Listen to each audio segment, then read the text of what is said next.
that all under administration? We get to digital radios later on. Nothing needs to be acted on to the administration. Okay, then I'm going to take a break.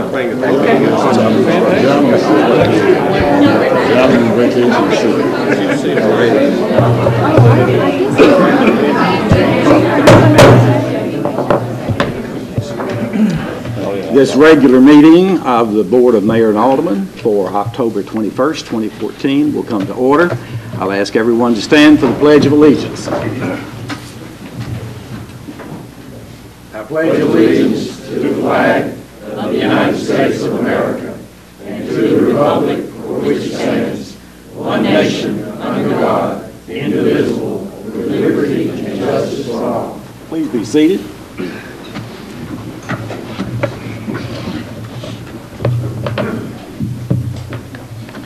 We appreciate this good attendance tonight, and for the students who have not gotten their government class students from Springfield High School, how many of you still have your forms that you need to have signed, or have you got them done already?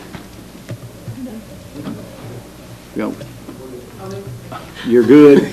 Okay. Your teacher has reminded me that I really need to let you sign those toward the end of the meeting. So just be sure you don't slip out too much, all right? We're going to be watching that tonight. But we're glad to have you, and we hope that it's an evening that you can learn something about how local government operates, hopefully in the right way. All right. The first item on our agenda, item 1.2, is a public hearing relative to Ordinance 14-22, which was an ordinance amending the city's annual budget for fiscal 2014 under the general fund budget itself. Is there anyone in the audience who wishes to make a comment pertaining to this issue? If so, you are invited to come to the podium, state your name, and take a couple of minutes to voice your views. Hearing none, we'll conclude the public hearing. Item 1.3 is consideration of the minutes of the last meeting. This says August 19th. Shouldn't it be the September one? No, it's August. It's August 19th. Okay. All right. Is there a motion the minutes be approved? So moved. Duly seconded? Second. Any discussion? In favor, please signify by saying aye. Aye. Opposed, no. So ordered. And now we move into the legislative portion of the agenda. You're going to find a number of items on here tonight that are on our agenda for the third time. This will be a third reading. They have been introduced and read on the first reading. They've been considered on the second reading, and now they're up for the third reading, and which is the final vote. Obviously, there's already been discussion on, as needed on these items, so this can go fairly fast, and you may think, students, that this is something that we're not giving due diligence to, but a lot of this is technical stuff that has been under the codes where we're revising them, and so it's something that really oftentimes is more of a technical nature. We're trying to clean these items up. All right, is there a motion on 2.1, which covers Ordinance 14-13? So moved. Second. Now, any discussion tonight? If not, Ms. Connie, will you call the roll? Snyder. Aye. Carneal. Aye. Hubbard. Aye. Sneed. Aye. Head. Yes. Mason. Aye. Ellis. Aye. Pass 7-0. All right, 2.2 is Ordinance 14-14. This also is a third and final reading. Is there a motion on this item? So moved. Second. A second. And this is in the area of building codes. Is there any discussion on this item? Hearing none, please call the roll. Head. Yes. Carneal. Aye. Snyder. Aye. Mason. Aye. Hubbard. Aye. Ellis. Aye. Sneed. Aye. Pass 7-0. Okay, now we come to item 2.3, and this is Ordinance 14-15, third reading. And this is, again, under our municipal code. This particular item is relative to building, utility, et cetera, and covers the plumbing code. Is there a motion? So moved. Second. Any discussion on that item? Hearing none, please call the roll. Ellis. Aye. Hubbard. Aye. Sneed. Aye. Snyder. Carneal. Aye. Mason. Aye. Head. Yes. Passed 7-0. All right, 2.4 is ordinance 14-16, also a third and final reading, and this is code revisions involving the mechanical code. Is there a motion? So moved. And a second? All right, duly seconded. Any discussion? Please call the roll. Carneal. Aye. Head. Yes. Sneed. Aye. Mason. Aye. Snyder. Aye. Ellis. Aye. Hubbard. Aye. Passed 7-0. All right, on the top of the second page is item 2.5. This is ordinance 14-17 on third reading, and it is involving the property maintenance code. Is there a motion? So moved. Second? Second. Any discussion? Hearing none, please call the roll. Hubbard. Aye. Snyder. Aye. Carneal. Aye. Sneed. Aye. Head. Yes. Ellis. Mason. Aye. Passed 7-0. 2.6 is ordinance 14-18 on third reading. This is the energy conservation part of our code. Motion? So moved. Second? Second. All right. Any discussion now? Hearing none, I'll ask Ms. Connie to call the roll. Mason. Aye. Sneed. Aye. Carneal. Aye. Hubbard. Aye. Head. Yes. Ellis. Aye. Snyder. Aye. Passed 7-0. All right. Ordinance 2.7, or item 2.7, covers ordinance 14-19 on third and final reading, and this is relating to the fire code. Is there a motion? So moved. And a Second. second? Any discussion on this issue? Hearing none, please call the roll. Snyder. Aye. Carneal. Aye. Hubbard. Aye. Sneed. Aye. Head. Yes. Mason. Aye. Ellis. Aye. Passed 7-0. All right, 2.8 involves ordinance 14-20, also on third and final reading. This is relative to the electricity and gas code and the changes therein. Motion, please. So moved. Second, all right. Now, any discussion on this item? Please call the roll. Head. Yes. Carneal. Aye. Snyder. Aye. Mason. Aye. Hubbard. Aye. Ellis. Aye. Sneed. Aye. Passed 7-0. All right. 2.9 covers ordinance 14-21, also third and final reading. This would change certain fees, et cetera, of the Legacy Golf Course. Is there a motion? So moved. One of you want to take the second? I'll take the Okay. second. Any discussion here? Yes, sir. All right, Ms. Ann. I believe the foot golf, like I've mentioned before, is confusing whether we have a golf course or we're playing soccer. And I'm not in favor. you're not in favor. All right. Mr. Dave? Well, let me say this. If you go to the USGA website, you'll find that golf courses really need to find some ways of making some additional money. In our case, I think we're all aware that the citizens of this community have subsidized this golf course to an extremely high price to keep it operating and functioning. The foot golf is just for 9 holes. Our primary business is golf, but there are many afternoons and many days that we have very little, especially in the wintertime, we have very little play. And this is a very minor impact. It's not soccer. They're playing golf with a soccer ball the same way you play golf. And they're on and off the course quickly in 9 holes. It's a fun thing to do. All the people who have subsidized this golf course over the 19 to 20 years that we've had it and haven't had 1 minute of enjoyment on that course, at least could have one opportunity to go out there and do something fun on this course and make it seem like it's a recreational facility for everybody, not just a few. And so the fact is, you just can't go in and play foot golf anytime you want. I mean, the priority is you've got to go out there. We make our money on golf, so golf is going to be the priority. But if we have some dead time and we've got to fill those tee times, we can do it with foot golf. The holes are already out there. They serve a good purpose in the fact that the holes are actually in the rough. From the tee, it really kind of keeps you in the fairway. It's kind of like a little, kind of an out-of-bounds marker, not exactly. But it's not going to do any harm. I would just respectfully request that we keep this in here. And if we feel that we can, have some play, let's try it and see how it goes. We're totally in control of this situation. We're out there to get golfers on the golf course, not the foot golf people. I promise you that. And that's where we're going to make our money. But it gives us an option. There are some golf courses around here that had $30,000 to $40,000 on the bottom line because this foot golf thing is a big deal. They have leagues now on foot golf. So it's not soccer, it's just golf played a different way. A standard golf hole is about 300 yards. The foot golf is going to be in the first 100 yards of that 300 yards.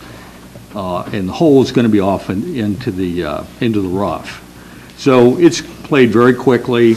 Once they hold their ball, then they're 200 yards out of the way before the next golfer even comes and tees up. So I would respectfully request that we keep it in there and see what happens. If it doesn't work, it doesn't work, but at least we tried it. All right. Is there other discussion? Yes, Mr. Mayor. Go ahead, Mr. Sneak. I've looked at the foot golf setup, and I understand that it is something that's was pitched to try, but I think if it was more of a community golf course, it probably would have been more appropriate than a signature golf course. I don't really have too much of a dog in the hunt, but looking at the facility and hearing Mr. Nuthing's pitch for it, and since it's already there, I can see where we might give it a try. But hindsight, looking at it, I wish we may have been able to do something else to try to. We've got some other parks where maybe if these holes were dug at perhaps Travis Price, and then if there was some way they could get like a free passer card or a discount card to go to the golf course, say, well, if you like doing this stuff, putting balls in holes, maybe go over and play some golf and have some loaner clubs or something, get these kids involved. I think maybe we should have done it at another park, but it's already there, so we guess we'll have to give it a try unless the board votes it down. All right. Are there other comments for the board? All right. We have a motion. Mayor? Sir. Yes, sir. One thing I just want to draw to everybody's attention, Mr. Balthrop, we make a change on this on third reading, we've got to go back, right? Yes. On first reading. Yeah, okay. So I would suggest leave it in there, and we understand that we need to try and manage this thing. And then we'll be coming back for new rates here shortly, a little later in the year, November, December, and we can look at it again then. So you said leave it in there, and if we get some complaints, then we can yank it. We don't want to turn. You won't get any complaints. Okay, I'm just saying. You'll make money. Okay, as long as we don't turn anyone off. All right. Are there other comments? Hearing none, please call the roll. Ellis. No. Hubbard. Yes. Sneed. No. Snyder. No. Carneal. Aye. Mason. Aye. Head. Yes. Pass 4-3. All right. We move now to 2.10. This is a second reading on an ordinance which would amend certain annual budget items for fiscal year 2015. Is there a motion and a second? So moved. Second. All right, Paul. Thank you, Mayor. This is second reading. This really adds the Robertson County Senior Center, the $10,000 that the board voted to add to the budget. We're anticipating, well, we already received state income tax of more than $62,000, so that will offset that.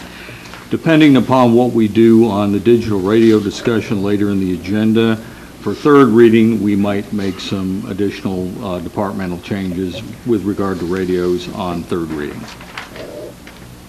All right, you got a motion? Yes. And a second. Any discussion now on this item? Please call the roll.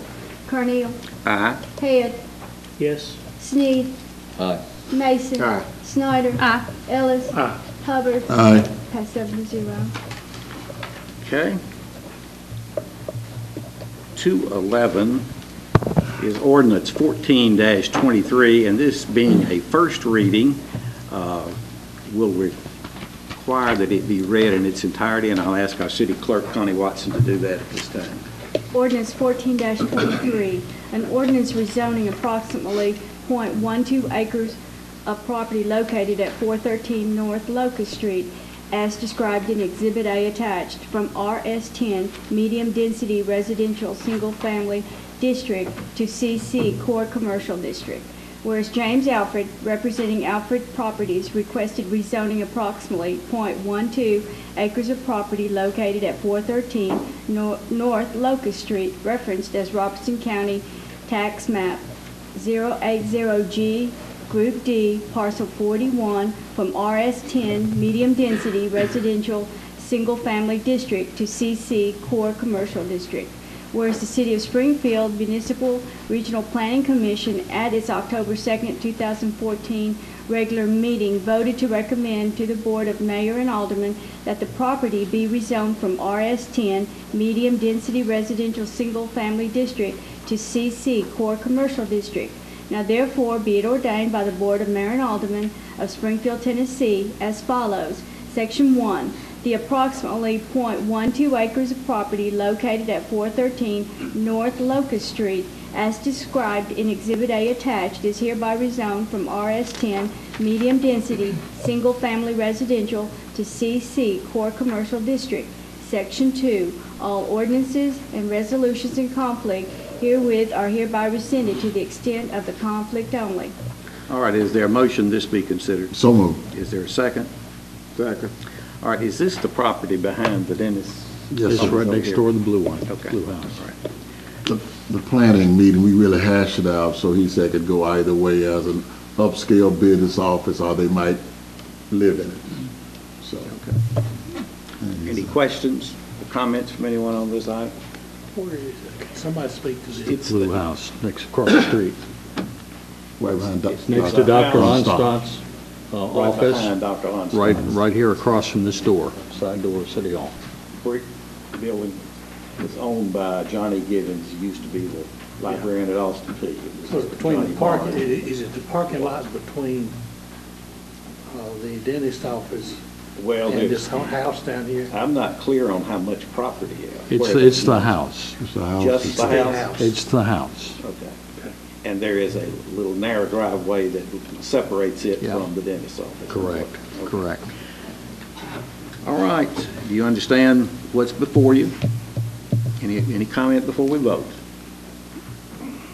Please call roll. Hubbard. Aye. Snyder. Aye. Carnell. Aye. Sneed. Aye. Head. Yes. Ellis. Aye. Mason. Aye. Pass 7-0. All right, 212 is a resolution which would declare certain property as surplus and authorize the disposal of said property. Is there a motion? So moved. Second. Any discussion on this issue? Please call the roll. Mason. Aye. Sneed. Aye. Carnell. Aye. Hubbard. Aye. Head. Yes. Ellis. Aye. Snyder. Aye. Pass 7-0. Okay, 2.13 covers Resolution 14-28. This would declare the intent of the city to reimburse itself for certain expenditures relating to public improvement projects with the proceeds of bonds or other debt obligations to be issued by the city in an approximate amount of $1.8 million. Is there a motion? So moved. Second? Second. All right, Paul, if you would outline that. Thank you, Mayor. Mayor, this is something that we're required to do by the state comptroller. As you know, every year, generally in the spring, We issue capital outlay notes for trucks and equipment and smaller projects that don't necessarily require a bond issue.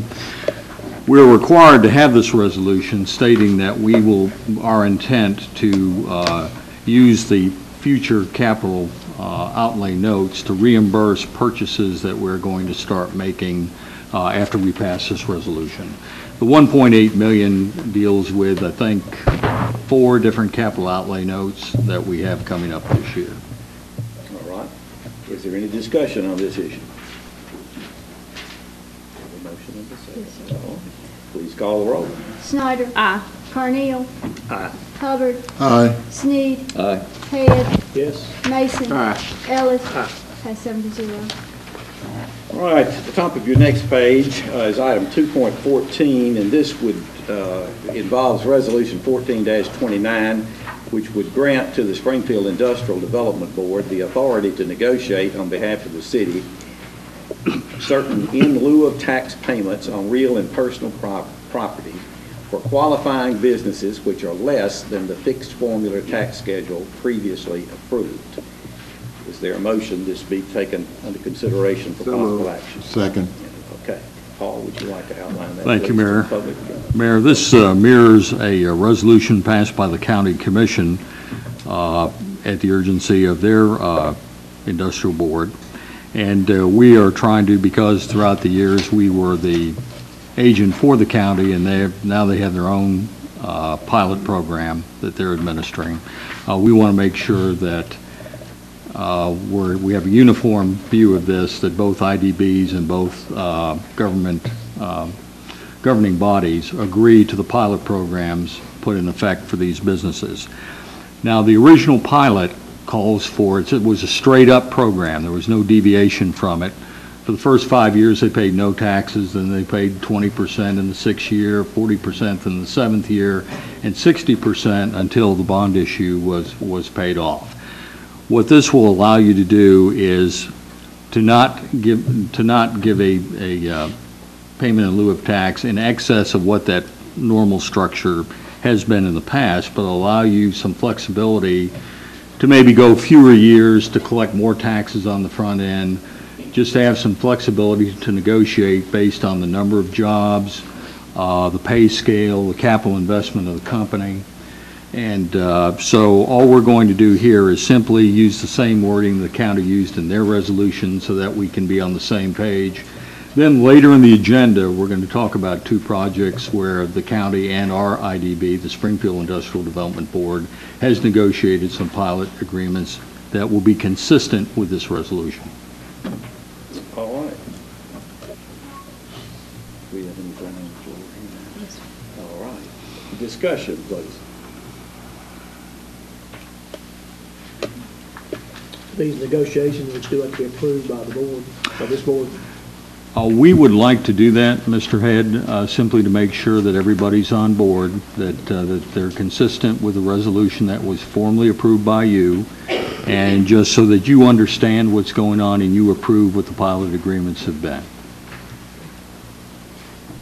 Any other questions before we vote? Call the roll, please. Head. Yes. Carneal. Aye. Snyder. Aye. Mason. Aye. Hubbard. Aye. Ellis. Sneed. Aye. Pass 7-0. Okay. At this point, I believe we had, as we move into the administrative portion of the agenda, our police chief, Chief Thompson, has a presentation he's going to make, and so we will look forward to that at this time. Chief? I appreciate that. The purpose of this presentation is basically to let you know about a new violent crime initiative that we're pursuing, and to just kind of bring you up to speed on that so you know some of the things that we're up to and some of the things that we are partnering with others for. We understand that we as a police department standing by itself has a limited capacity, limited resources. However, we're partnering with a number of other organizations right now to try to improve what we do as far as criminal justice here in Robertson County and in Springfield. This partnership involves Sheriff Bill Holt and his department, the District Attorney John Carney, He's been attending meetings with us and bringing 3 or 4 staff people, TBI, State Probation and Parole, Highway Patrol, Chief Smith from Greenbrier, Chief White from Ridgetop, federal prosecutors, and then ATF, DEA, and FBI, all federal agencies, as well as the city of Springfield, and again, the Springfield Police Department. We have had several meetings. We are planning an initiative to deal with violent crime, and I wanted to just give you some of the highlights of where we're going strategically and let you know what the timelines look like on here, on this. First of all, in terms of strategies, we're going after the worst of the worst offenders. When I say that, we know that there is a small number of people responsible for the vast majority of the violent crime in this city. If you look at the murder cases we've had over the last 3 or 4 years, every one of them is related to another one of them. All the people that are involved are all related to one another and are parts of various groups and organizations, gangs if you want to call them. They're all part of these types of things. Frankly, we need to focus our resources where the biggest problem is, and that's where it is. We need to go after the worst of the worst offenders and put them someplace they can do no more harm. So that's what we intend to do by identifying them, by prosecuting them, and by incarcerating them where they can't do any more harm. The second major strategy is going after the public disorder issues. Public disorder, I'm talking about parts of our community. We know there are many parts of our community that are quite quiet and pristine neighborhoods, and there's virtually no crime. We also know there are parts of our community that, frankly, there are people drinking alcohol, selling drugs, and just creating hate and discontent, where people live in fear. We intend to go after those issues. We intend to use our resources to enforce the laws and remove those people who are preying on others and those that are creating hate and discontent in their neighborhoods. And of course, we know, you know, from crimereports.com, we know where the problems are. We've identified those things geographically. That's where the efforts are going to go. The third initiative is to do a better job with our victims and witnesses. Frankly, we don't do a good job as far as protecting our victims and our witnesses. As a result, we have a lot of people in this city who are afraid. They're afraid to come forward and afraid to tell us what's going on. Well, our goal is to treat victims and witnesses as though they were our own family members, to protect them like they were gold, to take good care of them, to hold their hand through the system if that's what it takes, to see that people are prosecuted and see that they develop that trust in the justice system and in other people. We can depend on them and they can depend on us. And the fourth major initiative is the domestic violence.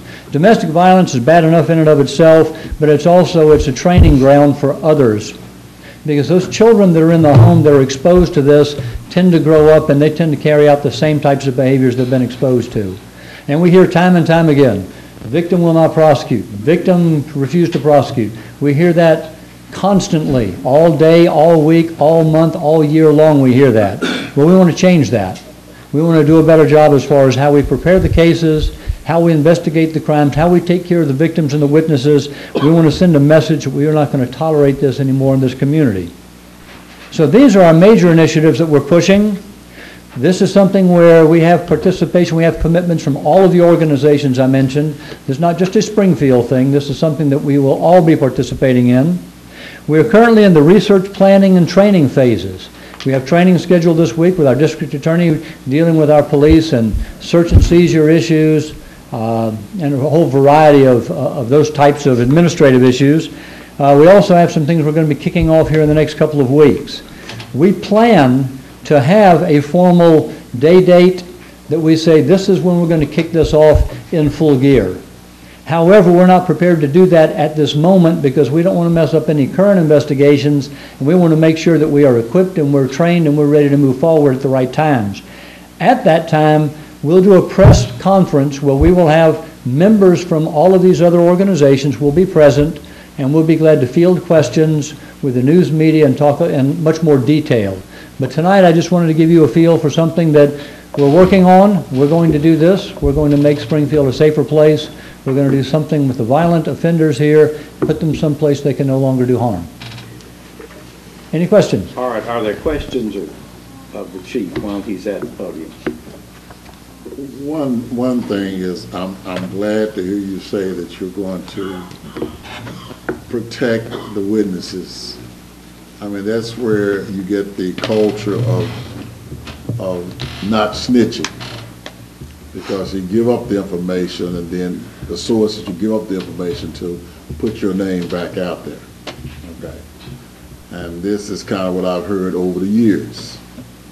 That's why you complain about the culture of not turning, why don't they give up the number? So if you make sure there's an airtight situation, then people will come forward, okay? But no one want to put themselves in jeopardy when they know that heavy-duty retaliation will come. And we have to understand that when we leave, when we finish whatever we're doing and we leave that neighborhood, we leave people there that live in a genuine state of fear and to some degree in a hazardous situation. We have to take better care of them. We cannot expect them to come forward and risk themselves, their families, risk those things. We simply cannot allow that. We've got to do a better job of protecting them and doing what needs to be done. Because when I put this out, the psychology of criminality is dealing with a very violent and very psychotic type of individual. See, he's not this little old Johnny, good boy, went bad. This is people who have real deep ingrained psychological issues. Am I wrong or right, Chief? Oh, you're right on target. That's exactly what we're targeting here. That's exactly what we're focusing on here, is those people that are sociopaths, those people that absolutely are violent. They are predators. They are wolves that prey on the people in this community. Those are the people that need to go. Appreciate that. All right, any other questions, Chief? Chief, while you're here, you have another item on down here a little farther, 3.6. Unless there's some objection on, this is your possible implementation of the take-home car. Yes, sir. Program by the officers. Why don't you go on and discuss that while you're up here? I'll be glad to. I'm assuming everybody already has the staff report on this, but the bottom line is I'm making recommendations we expand our take-home car program for the police department, that we encourage officers to use their assigned vehicles, including personal business within the city limits of Springfield, because that adds eyes and cars and resources to the city of Springfield. We would require officers to meet specific dress codes, conduct, and things like that. In other words, they're not just driving a car around. They've got to be prepared to respond to incidents. They have to, in fact, respond to incidents and problems that occur. And we want to eliminate the mileage expenses for police officers living in Robertson County, who currently pay an IRS mileage rate to drive their cars home. And when we have detectives and we have SWAT people, we have some specialized people that are spending money out of their pockets to be able to do that so they can drive their cars. Well, let's put it this way. Out of the surveys I've done, I have never heard of a police department or a city that charges its police officers to drive the cars to their homes in their own counties. I know our surveys that we did in this region, we could not find anybody that had that. The reason for this, yes, because it's going to cost a little bit of money. I've got that included in here too. But the reasons are multifold. First of all, you increase the police officers, the visibility of police on the street. You got police officers out there, anytime they're in the car, they have to be ready to respond, have to have handcuffs, have to have the radio on, they have to be prepared to respond to whatever happens. You're going to put more police officers actually on the street. They're going to be more visible. They're going to be able to respond more quickly to incidents that occur. This morning at about 9 o'clock, about 9:30, we had an armed robbery. You'd be amazed at how quickly you can get people there as you've got people out here with cars. So having more police officers out here that are available on a hot call like that, that's a good thing to be able to respond a lot faster to those types of incidents. I provided some other things here as far as having more officers out there to provide everything from DUI to minor offenses. City of Jacksonville, I think their officers respond to about 80,000 calls a year, are handled by off-duty police officers. You can say, oh, maybe you have to pay them overtime. Well, let me tell you what happens 99%, well, 98% of the time, is it's a stalled vehicle in the road or something like that. The officer pulls up, turns on their lights, they get the vehicle out of the road, they turn the lights off, they go they go on about their business. The vast majority are not going to file overtime for 5 minutes of work, but even if they did, it would be worth 5 minutes of overtime for that. So this puts more police officers out here where they can respond to major events or minor events. And you've got other things in here. I don't want to necessarily go through all of these. If you want me to, I can, but there are a lot of justifications in here, and I don't want to miss the fact that it's a benefit for the police officers. I mean, the bottom line is it's a benefit for the police officers. We are in a competition for police officers. We currently have 2 officers in the academy. We have 2 openings right now. I've got 70 some odd applications sitting on my desk. None of those sitting on my desk do I want to hire. Okay? We're in a competition to hire good people. We want educated people. We want experienced people. We're in a competition there. And the better the benefit package, and this is part of the benefit package, being able to have a car at their disposal, that's part of the benefit package too. So I've kind of given you the highlights, but there's more, but I'll be glad to stop now if you have questions. I've also covered in here some other issues as far as cost. Our insurance company says there's no additional cost as far as an insurance carrier goes. The policy that we're talking about implementing will not allow them to carry family members in the car or carry other people that are non-police people in the cars with them. We expect there's going to be a slight increase in mileage. The departments we've talked to that have already gone to these programs have not had to rotate their cars out any more often than they did previously.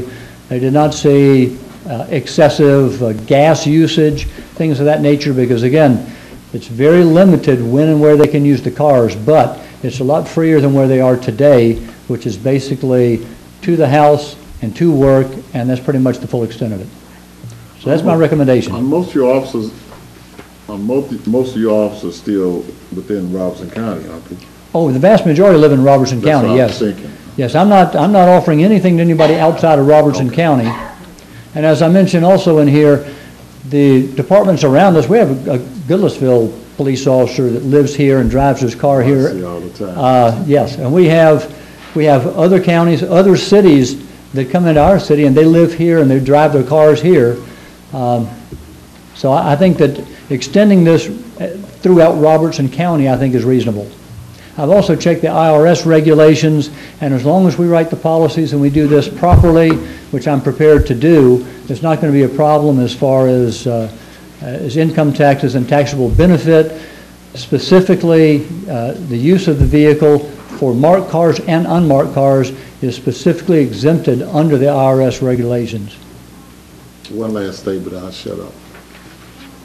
It's sad, but I have to concur with you about finding qualified applicants, some special type of qualified applicants. But it's, the truth is there, you just don't have them. All right, so this staff report, which we all have a copy of, I assume, is what are you asking for approval of this at this time? Yes, I am. If you approve of this, these recommendations conceptually, we will draft a policy that reflects exactly what's in here that will carry out those directions. Okay. Is there a motion this policy be approved? I make a motion that we approve the policies that Chief has presented to us. Is there a second? I second. Is there any discussion? Yes, Mr. Mayor. Mr. Sneed? This is a major policy change. It involves taking home city assets in a way that we've never allowed quite to this extent before without some kind of known policy. Of course, the chief said he would get the details of it and bring it back. We've only got this to go over just a couple of business days ago, I guess Friday, when you sent this out, Connie. Yes. It's quite a bit of a change. I'm looking at some of the things in here that I'd like to get some more information about before we move forward with it. I've also contacted some other industries that have tracking devices on equipment, such as GPS. It can flag whether the cars are speeding, whether they go outside of a certain territory. I mean, are these cars going to be allowed to leave the county or leave a circumference of their home when they're off duty? Can they take it to Atlanta? Can they take it to Nashville? There's a lot of questions that are not answered. I'd like to be able to give this a little more time. I'm going to move for a deferral, but I'd like to get with this GPS company that does fleet operations. They have done police departments or where they do this. And maybe do this as a pilot project, not just say go with it. I'd like to do it on an intern. But there's too many questions that I have and some more answers I want that can't be answered in the 2 days we've had to look at this. I got to bump heads with you a little bit. In my incident, Chief had off-duty officers that worked my little situation. So that's why I'm backing you for that, okay? I'm sure we can all have examples where off-duty officers have done some things, but we're talking about some liabilities here that we haven't crossed that bridge before. We got off-duty people taking cars home who are expected to start doing some things. Listen to him carefully. He's putting an implementation in there that it'd be Robertson County. He's narrowed it down. See, so he's putting the safety nets in there, which I don't think we need to kind of defer it. Right, Mr. Hubbard, that's true. You have your opinion. But, I mean, police officers, when they're off duty, are supposed to abide by the same speed laws as everybody else, and there's plenty of videos on YouTube where it's been violated or going way too fast. A lot of things happen when officers have their cars off duty. I would like to have a little bit more control and put some kind of oversight on our assets and try to help mitigate some of our liability by doing some kind of GPS, tracking speed, territory devices on these cars, these electronic devices. Maybe if we do a pilot project with some of these cars, we might be able to do it on the rest of our equipment, keep locations of it. We have terminated people for taking backhoes home on weekends and doing stuff, and now we're going to let police cars with all the assets and equipment that they have go home without any kind of oversight other than just a promise that they're going to do what they're supposed to do. My last comment, you have a very, and I'm using the word, persnickety police chief who's very controlling, and if 1 ounce of disrespect or misuse, the officer is gone. So I'm trusting him, okay? All right, I'm going to give you an opportunity to state if you want to deferral, but I want to ask the chief a question first. Chief, the primary change in the present policy and the proposed policy is that whereas now an officer can only drive his car home if he lives without a fee or anything, if he lives within the city limits, right? No, yes, without any fee or anything, Without they any live fee. within the city limits. If he They're lives only in the driving county, the car home. if he Yes. lives within the county, he has to pay us 20 cents a mile, is that it, if he takes it home? That's correct. Okay. So what you're proposing is, number one, is that if they live anywhere in Robertson County, they may take the car home at no charge. Yes. And you're proposing, secondly, that, and they cannot be taken outside of the county on any personal business or anything, strictly in the county. Correct. As a matter of fact, the IRS guidelines say that they can only drive to and from the city. They cannot use it throughout the county for personal business. They can only use it to drive into the city. They can drive into the city, and there they can use it for personal business within the city, within their jurisdiction, but they're not allowed to use it just anywhere in the county. They would have to remain in the city. So you're wanting it to be, whereas if they live in the county, as the majority do, that is a benefit for them not to have to pay that 20 cents a mile as we compete with other cities for officers, and we know people, qualified people, are not standing in line, the ones that you would hire. Yes, sir. All right. The other thing, though, is that they would be encouraged to use these cars as they run errands within the city limits so that we have these cars being seen more often. Correct. All right. That's what that's the major changes in what the policy we currently have and what you're proposing. Yes, sir. And if I may, the AVL systems that Alderman Sneed's talking about, I'm a real proponent of those. As a matter of fact, my previous place, we did that with every police vehicle. We eventually did it for every single city vehicle. So we could track every city, any city vehicle anywhere. We could track it anywhere in the United States where it was going, put thresholds on there, geo-fencing, some really cool stuff you can do to make sure that people are in fact driving the speed limit, to make sure that they're staying within those guidelines. I'm very much in favor of AVL systems and certainly would have no objections to doing that as a part of this. It just costs money to do it. It just costs additional funding to do it. All right, Mr. Sneed, now, you want to make your motion? Yes, I move for deferral to investigate tweaking some of the chief's proposals. Is there a second to Mr. Sneed's motion to defer? Fails for lack of a second. We're on the main motion. Is there any further discussion? Yes, sir. Mr. Ellis? Just a quick question, maybe to better understand this. You're asking us to approve this that we have in front of us, and then you will take that and go and develop a plan.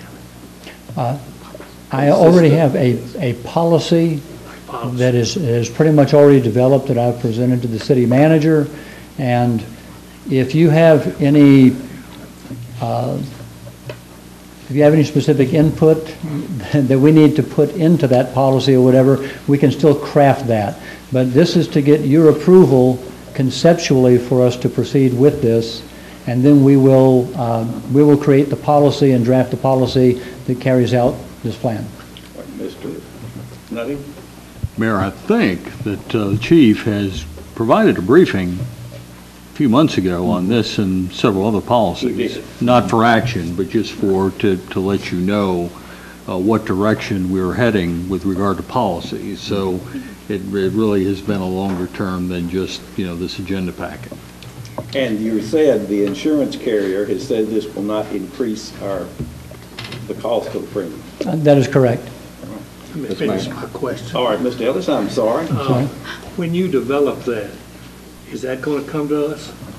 Now, I know this has, I understand, but then we talk about the insurance carrier, their family cannot ride, the IRS, go through will we see the final policy? Oh, absolutely. It's a public document. It's a public record. We'll be glad to provide it to you to peruse and to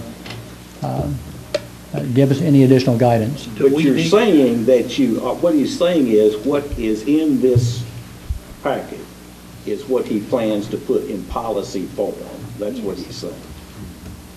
So you will be receiving a copy of this policy that you can peruse and you can take a look at. When that happens, what happens if you disagree with one of these policies? What do you do? What do we do?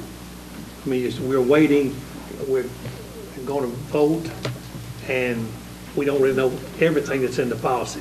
Paul wants to speak, but I still have a question. That's my question.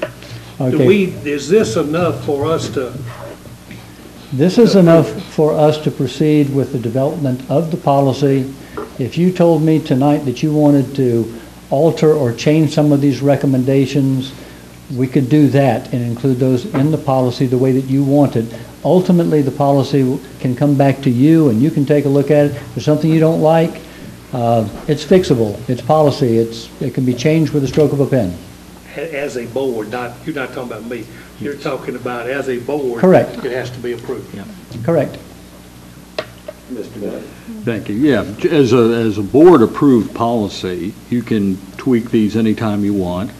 I think what David has here is basically the meat of the proposed policy, and he's looking for your approval to develop a final policy, and we can come back and review that and have you pass it.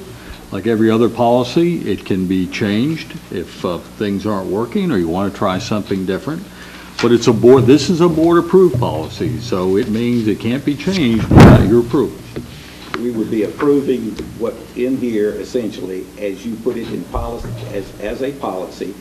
It can be, we'll get a copy of it. If there are things that we want to modify in it later, we can do so. Absolutely, yes, sir. Mr. Mayor, One last Sneed? comment. I'd like to make an amendment to the motion that we add seeking some RFPs on GPS equipment to add to this prior to final approval of Mr. Thompson's policy. Okay. Is there a second to Mr. Sneed's motion? Second. Okay. You've heard the proposed amendment and the second. Is there any discussions on the amendment? Chief, Yes, sir. do you have any estimate of what the cost per vehicle would be to add that? To add the AVL system, the Yes. GPS? Yes.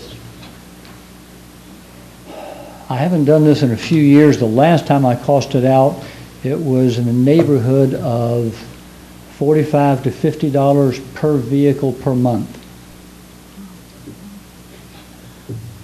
Now, that's for a fully functional AVL system that allows all the things that I had mentioned before, which is geofencing. If it goes beyond a certain limit, it notifies your command staff. If somebody exceeds the speed limit by so much, it does the same thing. It looks at idling times. It looks at the amount of time that the lights are on, blue lights are on. It looks at a whole variety of things like that. But for the full package, runs right around $50 per vehicle per month. Is that information that would be useful to you outside of this parameter?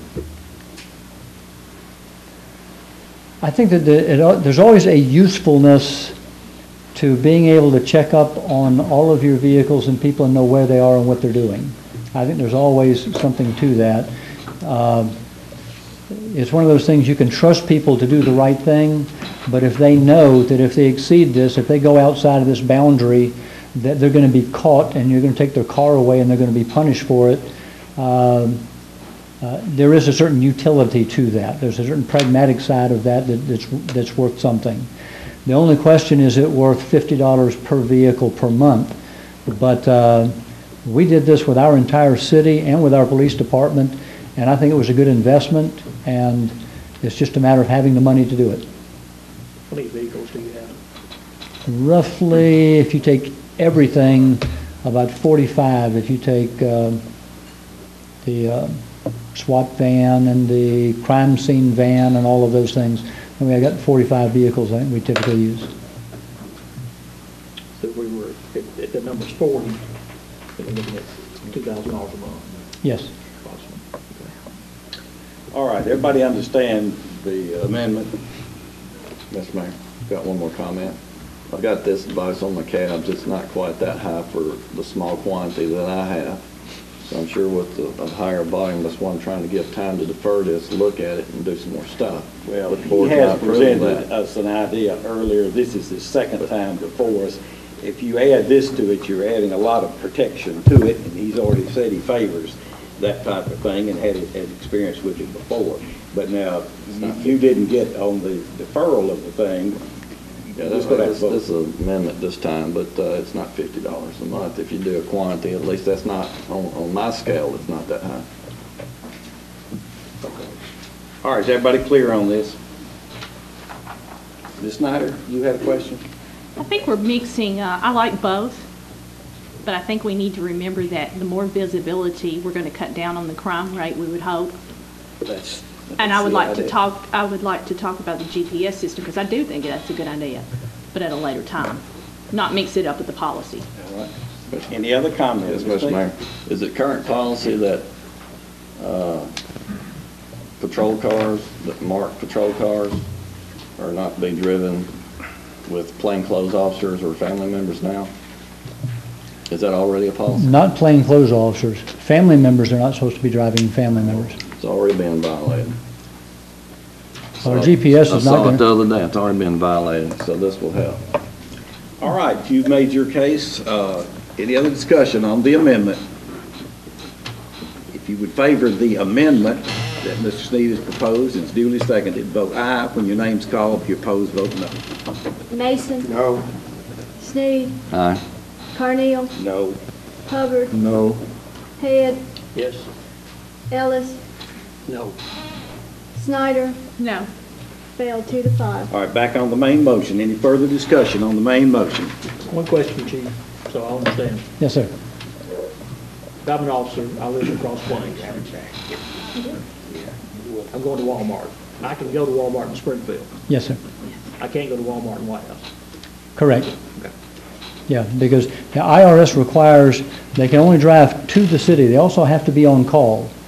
They have got to be in some sort of callback capacity. They can come into the city where they have jurisdiction, and they can go places there for personal business. They cannot just go anywhere in the county. They have to be in their jurisdiction. All right, you've heard it. I don't hear any, is there anything further before we vote? Call the question. Carneal. Aye. Head. Yes. Sneed. No. Mason. Snyder. Aye. Ellis. Aye. Hubbard. Aye. Passed 6-1. Thank you. All right, thank you, you, Chief. Chief. Let's take about a 5-minute break at this point, and we'll come back. We've got to add a couple items to the agenda, and we'll do that at this time.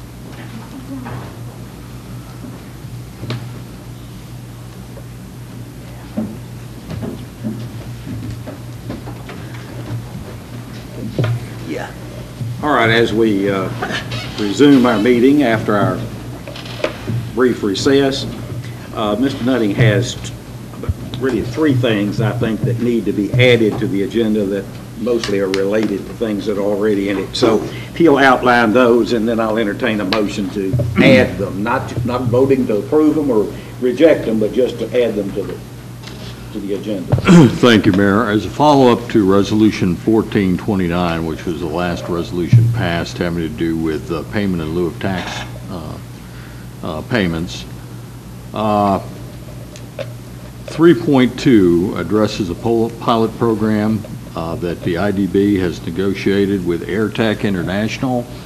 Also, to be consistent with what the county offered last year, we have a pilot agreement approved for Schrader Electronics.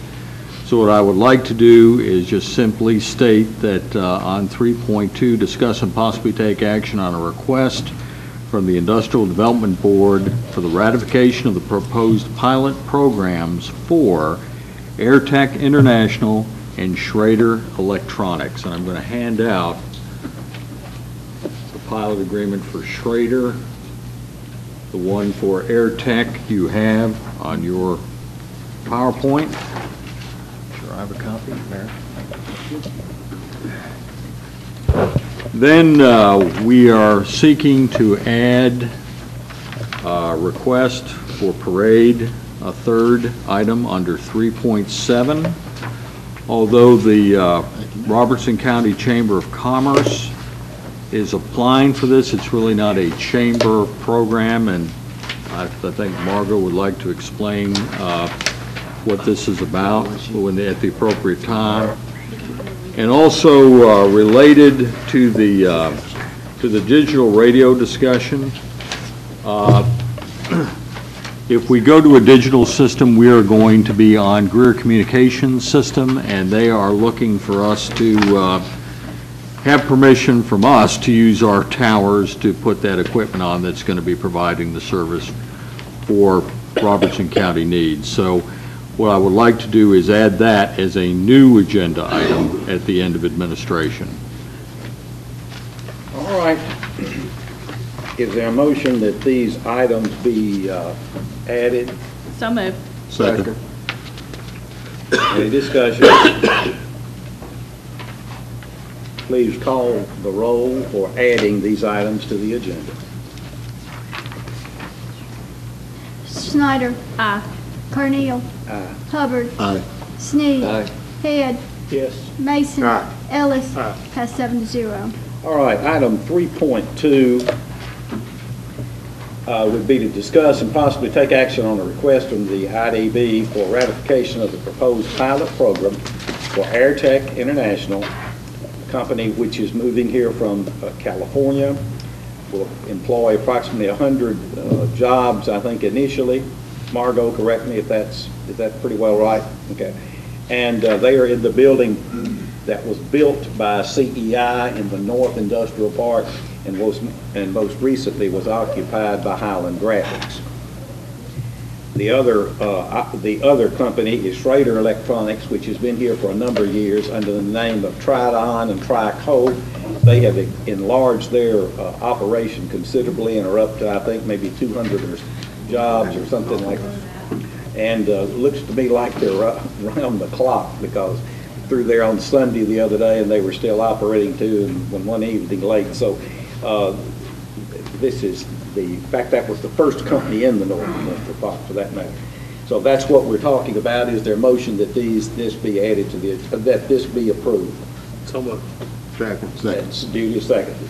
Now, Paul, do you want to add anything to this? Or? No, sir. Okay. Any discussion? Good news. Please call a roll. Head, Yes. Carnell, Aye. Snyder, Aye. Mason, Aye. Hubbard, Aye. Ellis, Yes. Sneed, Aye. pass 7-0. Okay. 3.3 is to discuss and take action on the adjustment of retail electric rates. Mr. Gardner? It's a 3% decrease. All right, that's the monthly wholesale fuel cost adjustment, down by 3%. Is there a motion? So moved. Second. Any discussion? Act quickly before they change the number. Yeah. Let's call the roll, Ms. Conlon. Ellis. Aye. Hubbard. Aye. Sneed. Aye. Snyder. Carnell. Aye. Mason. Aye. Head, Yes. pass 7-0.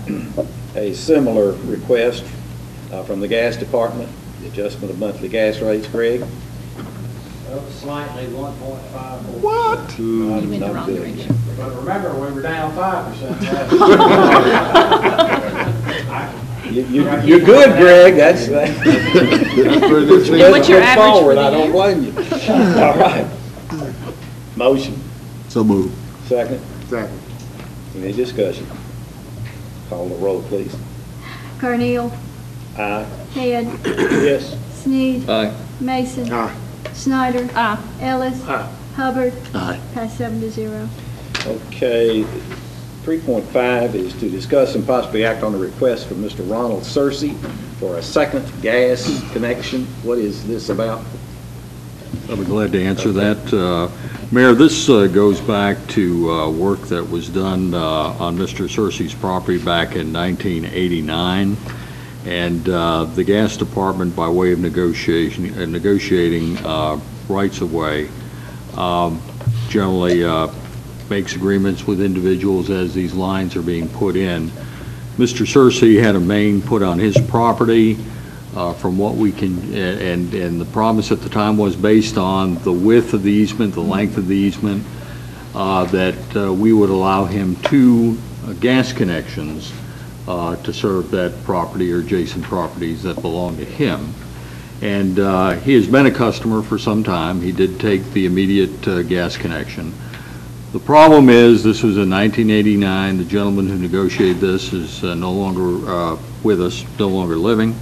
Mr. Searcy does not have anything in writing with regard to this, and we have nothing in our files about it. The gas department has looked at it. It seems like a very reasonable request that we would do based on the size of the right-of-way and what he allowed us to do. And so I don't think we're going too far out on a limb by honoring this request. I think he's being honest about it. We have no reason to believe that that wouldn't have been a reasonable offer on behalf of the city. But I did want to say, I think we're going to try in dealing with these gas easements in the future. That's why they really need to come here, so we can have something on the record. And so it's okay to kind of get something. I think we can turn over these gas easements pretty quickly, but I sure would like to have the board approve those, and then we'll always have something in the record. All right. Is there a motion this be approved? So moved. Second. In discussion, call the roll, please. Hubbard. Aye. Snyder. Aye. Carnell. Aye. Sneed. Aye. Head. Yes. Ellis. Aye. Mason. Aye. Pass 7-0. All right, we've already taken care of 3.6. We have 3.7 now that has now 3 parade applications. Before we take that up, Margot, explain to us the one that we just added, please. Margot Fosnis, The community President of the Chamber of Commerce.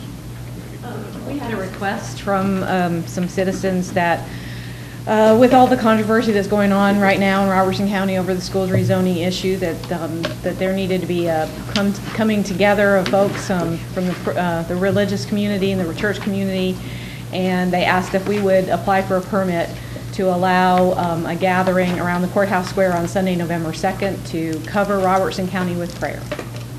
Okay. All right, thank you.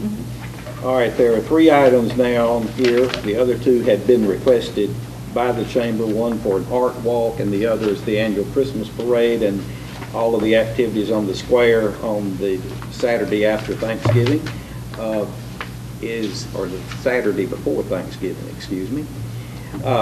Is there a motion that those parade applications be approved? So moved. Count one of them as a second. Any discussion? Call the roll, please. Mason. Aye. Sneed. Aye. Carnell. Aye. Hubbard. Aye. Head. Yes. Ellis. Snyder. Pass 7-0. 3.8 is to discuss and possibly take action on the selection process for a new city attorney. It appears that our distinguished attorney says he's going to be slowing down a little bit now. I don't know what all he's got planned, but I'm going to say to start with, Jim, we have appreciated so much working with you for these several years, and the way you have, the advice you've given, the attention that you give to these matters is certainly appreciated and of the highest caliber, and we thank you for your efforts. I know we have paid you, but we still want to say thank you for a job well done. I don't think you did it free gratis, so. Pretty close. Okay.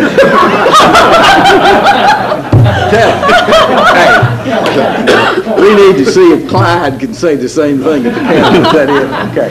All right, Paul, do you want to start the discussion? Well, I think it may be suggested that we let the Robertson County Bar Association know of this and give a deadline for anybody who's interested in this position to apply. And then I would suggest that the board conduct interviews. Sounds good. You want the board to? You make the appointments. Yeah, I know it. There's only 3 people. There's only 3 people you actually appoint directly. That's the city manager, the city attorney, and the city judge. All right. Okay. Is there a motion that this process be approved? So moved. Second? Second. Discussion? Call the roll, please. Snyder. Aye. Carnell. Aye. Hubbard. Aye. Sneed. Aye. Head. Yes. Mason. Ellis. Pass 7-0. Okay, 3.9 is to discuss and take action, and perhaps take action on an agreement with TDOT and the city on the Greenway Extension project. Paul, you want to outline this, and then we'll get a motion. So. Thank you, Mayor. As you are aware, we've been building the Greenway since 1998, and this is, looks like we will finally reach our goal with the funding that has been put before us. Let me just get this up on my iPad here.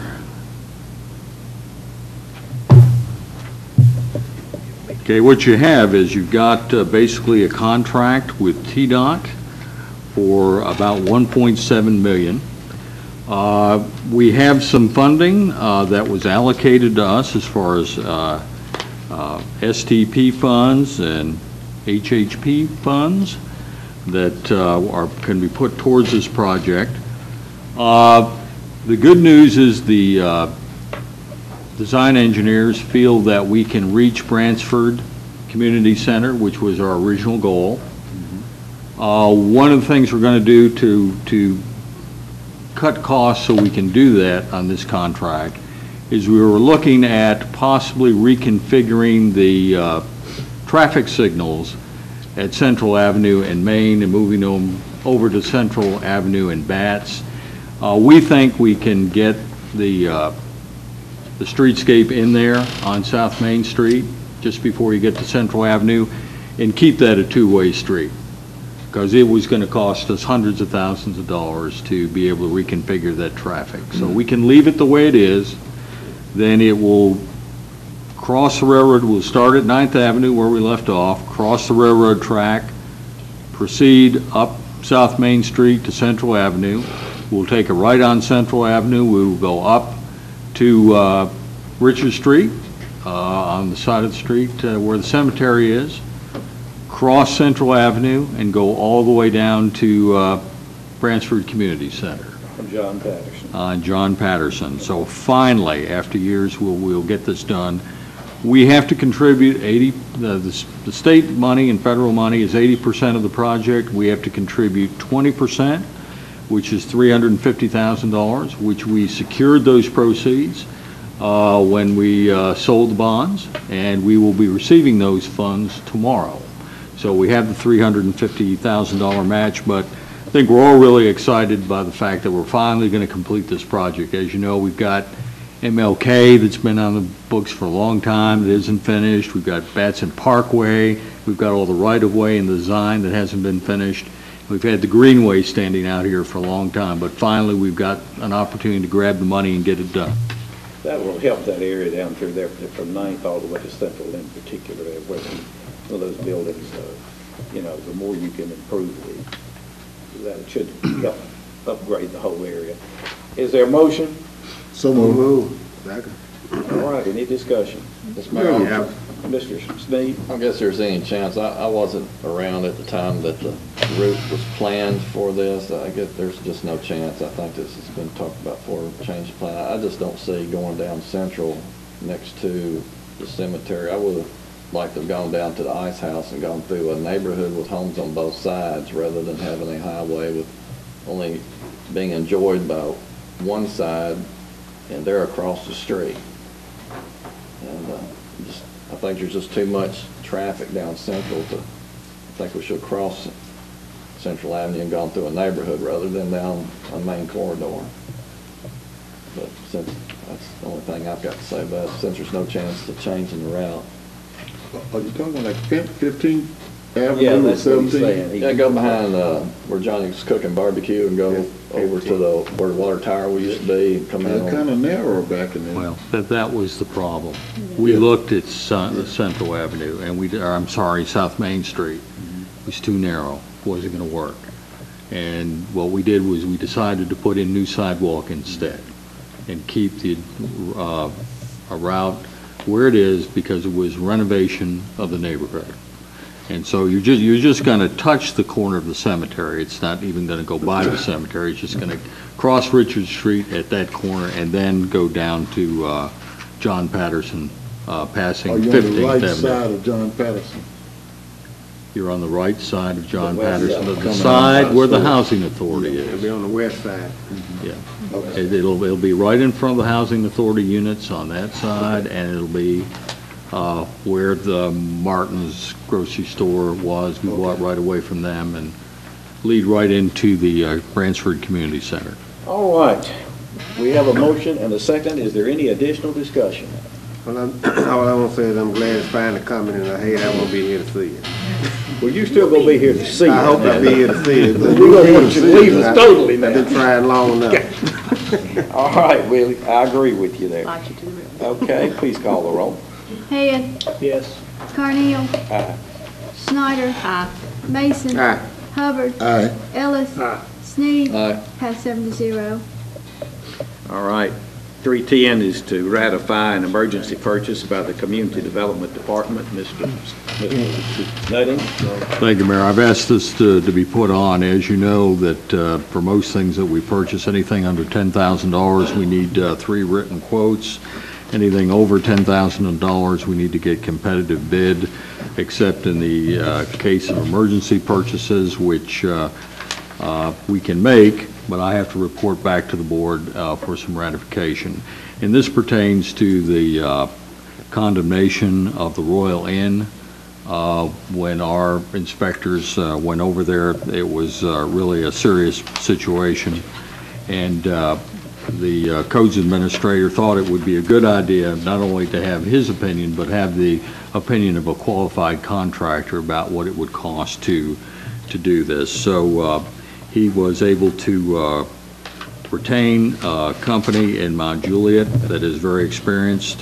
This is Impulse Incorporated and its general construction division, and they set an estimator down to look at this. We wanted somebody from outside the area, somebody that didn't have any investment in the outcome, would give us a straightforward opinion that we could use in the process to evaluate our own position and the position of the owners. So I did authorize that expenditure. They have been paid, and I'm seeking your ratification for that. As you know, the risk to the residents was so great that we asked that that two-story building be evacuated, and it's sitting vacant today.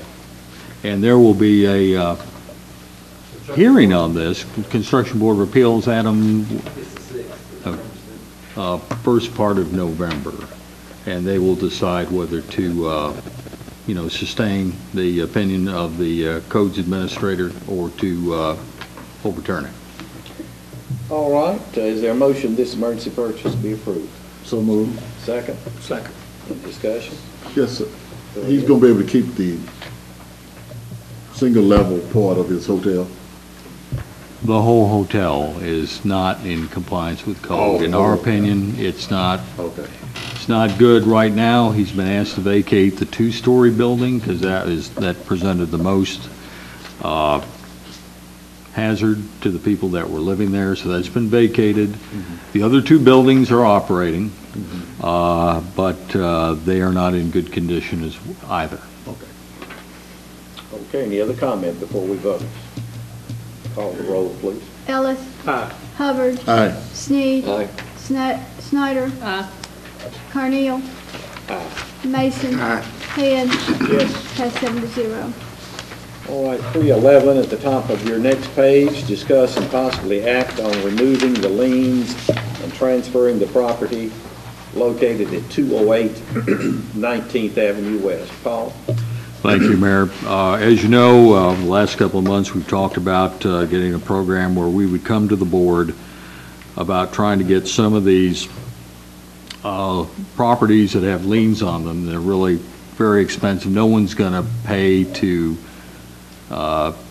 pay these liens off to acquire the property. This is a case of a small property at 208 19th Avenue.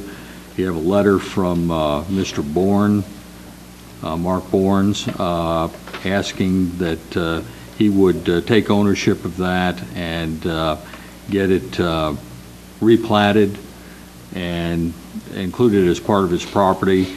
If you look at the pictures that are on your iPad, you can see it's that narrow strip next to the road. You see the fire hydrant sitting in there. It's just something that he's got the house next door that you see in the picture, and he mows his property, but that's just something he tries to mow occasionally, and but it really isn't his property, and he's more than happy to have it replatted and take possession of that property, and he's seeking your permission to do so. And should you agree to do it, this will have to be taken to the county as well, because I believe the county and the city own this piece of property right now. So if you approve it, we'll have to send the information over to the county and let them take the same action. All right, is there a motion this be approved? So moved. Second. Discussion? Hearing none, I'll ask the roll be called. Carneal. Aye. Head. Yes. Sneed. No. Mason. Aye. Snyder. Ellis. Aye. Hubbard. Aye. Pass 6-1. Okay, 312 is to discuss and possibly take action on increasing the size of the proposed water transmission main from the treatment plant at Guthrie, Kentucky, to our tank out at in the North Industrial Park, to increase this size from 20 inches to 24 inches. Paul, would you like to comment on this before we vote? Well, I would. You did get a memo from Roger. We've talked about this, I think, at the time that we approved the contract.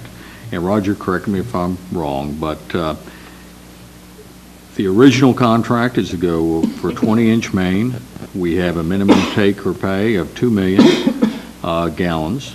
If we decide to go with a 24-inch main, we will have 44% more capacity, which would mean over the years we would have the right to take up to 10 million gallons per day rather than 6 million gallons per day. It's just up to us to manage that use. So you have a lot more capability. I think Roger did a good job of explaining why we could use the extra 4 million. And before they start designing all of this, they're going to want to know the size of the main. If we do go with a 24-inch main, you will have a take or pay of 2,300,000 gallons a day. So we will have to cut back another 300,000 at our Red River plant, which will be making much cheaper water. But we don't want to waste any water either. So I think it's staff recommendation that we go with 24. I know it's going to be a little more expense on the front end, but years from now, I think we're going to be happy that we had 2 sources of water, 2 different treatment plants, 10 million gallons each. And I know we've got a little bit of a problem right now with how much we think we can deliver from the existing plant, but we know probably as the years go by, we will be able to probably do some things to maybe improve that plant and that transmission and get pretty close to 10 million out of it. And that's all I have. All right. Is there a motion this be approved? So moved. Is there a second? Second. Floor is open for discussion. Especially, Mr. Mayor, especially with the increase of industries, it'll add up real neat. If we upgrade the capacity, are we guaranteed that we can eventually take 10 million gallons a day if we want that? Yes. I believe the contract says that. Of course, we'd have to now amend the contract that you just passed and go for 24, but I'm pretty sure it states that. And that capacity could not be sold off, say, to Adams, Cedar Hill, by Logan County. Well, I think there's enough capacity in there to actually deliver more than 10 million, is there not? That's a Roger question. That's not a... If we pay for the upsizing line, then that capacity is ours, is the way I would look at it. And if we wanted to, if Adams Cedar Hill suggested or wanted to get onto it, then there would have to be probably contracting with us. Although they'd have to. Well, this is an attorney thing that I'm probably not getting into, but we're paying for the increased capacity. Roger, would you, where can I ask Roger something? Would you clarify something for me? I think also that I forgot to mention, we're suggesting that we give them 3.7 million up front. Is that what we're asking? Well, I don't know when it's going to come about. Right, they're in the design phase now, and they're going to need to know 20 or 24. But sometime during, my guess is that rural development is going to say, we're going to need another 3.7 million. Somehow or another, I need to get with Mike McGee and see at what point do you need the 3.7. Okay, so are they asking for us to pay cash for the upsizing? I have no idea yet. Right now, I need to tell Mike, design for 20 or design for 24, because he's in the design phase now. Okay. It'll be several months off before they actually need the funds. Mr. Sneed. Got a question for Mr. Lee Masters. The 20-inch line, what is the maximum capacity of that line? I know what we're contracted for. What is the maximum capacity again? Mike McGee says it's about 6 million. And what is the life expectancy of any line we put in the ground? 50 years? For depreciation purposes, a ductile iron line has a capacity, it has a lifetime of 50 years. So and that's the type of line we're talking about? Yes. And do you see our capacity increasing before we have a 24-inch line deteriorate? If we were to use a 24-inch line, Okay. would it ever see capacity before it reached a time Yes. of Yes. deterioration? The 20-inch line, right now, as far as on average daily flow, we're okay. We have an average daily flow of about 5 million. So if our plant were to go down, on an average day, we'd be okay. During the summer, on peak days, which are normally above 6, we might start having some issues with a 20-inch line, especially if we have consecutive days above 6 MGD. 20 years from now, when our average is up 5.5 or maybe higher, and our peak is up 7 or 8, if we have a 20-inch line, we might have some real issues on a day-to-day basis during the summer of telling our folks, all we got 6 million. You're going to have to cut back on these, on your car washing and this sort of stuff if we have a 20-inch line in there. I mean, Are these not questions that we probably, I think that these are probably some fairly preliminary questions that would have been thought out prior to getting to this point and already deciding on a 20-inch line. I mean, what's the push to change it at this far along? The 20-inch line was to get us the 6 million gallons a day that we would need on a regular basis. I mean, that was what we put forth to Logan Todd. As far as upsizing from a 20 to a 24, this is something that we started thinking about 3 or 4 months ago. Long after the 20-inch line or the 6 million was initially conceived. My idea was the 20-inch line as originally conceived will serve its purpose for a number of years, but eventually it's going to be undersized. All right. The current line that we have out to the Red River Water Plant, which this new line's going to go right past or near? No, nowhere near. How many miles away is it? It's the line from the water plant is coming from the north. This line will be coming from the west, from Guthrie along Highway 41. From Guthrie on Highway 431. It starts on. So it's like basically. It'll start at Sadler's. Now, they're going to bring it across. Through Adams City Hill. Yes. Yeah, from the Sadlersville south is going to be on 41. So it'd be, I know the territory, how you would make that connection, but what I'm trying to figure is, has anybody given any thought to the existing line that we have from our water plants, 30-plus years old now, isn't it? Is it right at 30? Yes. So we can theoretically plan on maybe, because of deterioration and constant leaks and breaks, in 20 years, we're going to have to do something about upgrading our line.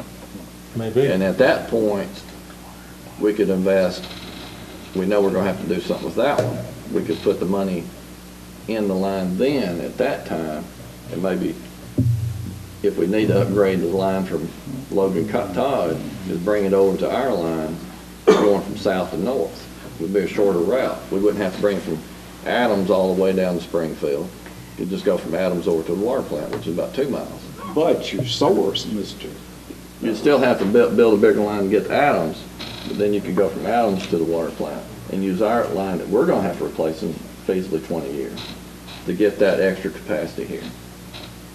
Well, based on what I hear more and more from people is, we want to be ready for growth. We know what happened last February. That wasn't a capacity issue. It was just an emergency where we were about to become dysfunctional as far as our ability to produce pure water. So we're doing two things with this project.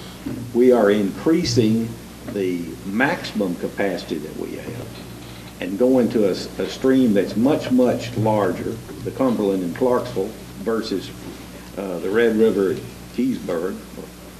But we're also having the luxury, well, it's not a luxury, it's a great advantage to have two different sources, two different treatment plants.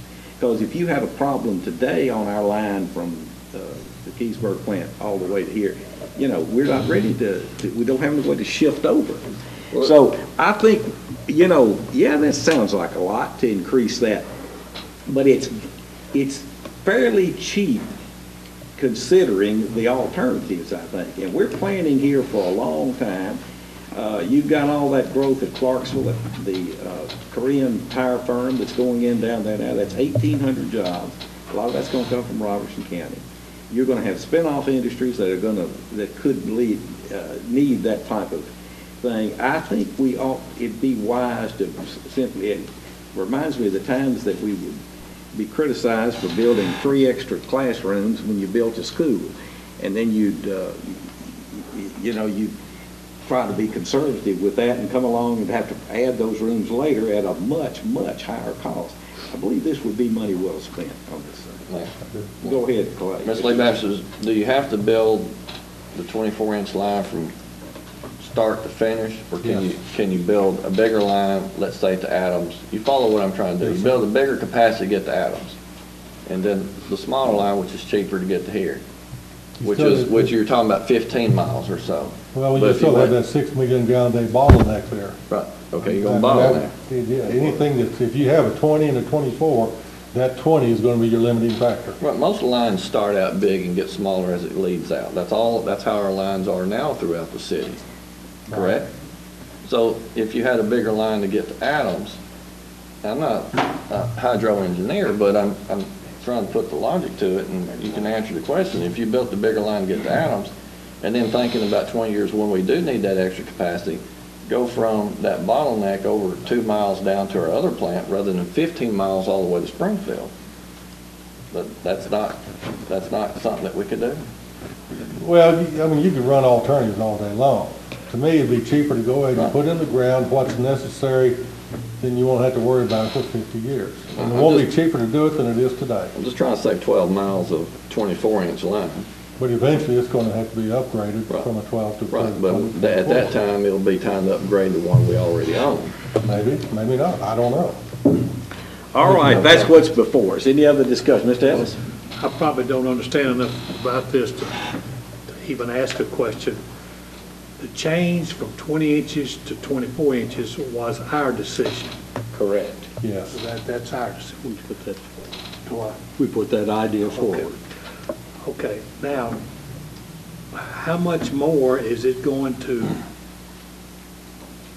take to put in a 24-inch than a 20? Does anybody know that figure yet? About $3.7 million. 3.7. Now, the thing that I really want to ask, are we responsible for that $3.7 million? We could do it 2 different ways. If we ask for Logan Todd to borrow enough money to do all of it, then we would have to buy 2.3 million gallons a day on a daily basis instead of 2 million. And that extra 300,000 gallons a day at about $3.29 per thousand would average somewhere around almost $1,000 a day extra every day. For the next, well, I assume 40 years, because that's the length of the RDA loan that they're going to get. So basically, if we pay for the 2.3 million for 40 years, we would be paying right at $14.5 million to upsize that line. We can borrow the 3.7 million, and the payback is basically about 10.5 years just for the 3.7 million. So over 40 years, if we have them pay for it, Springfield water customers would pay about $10 million more than if we borrow the 3.7 and pay for it now.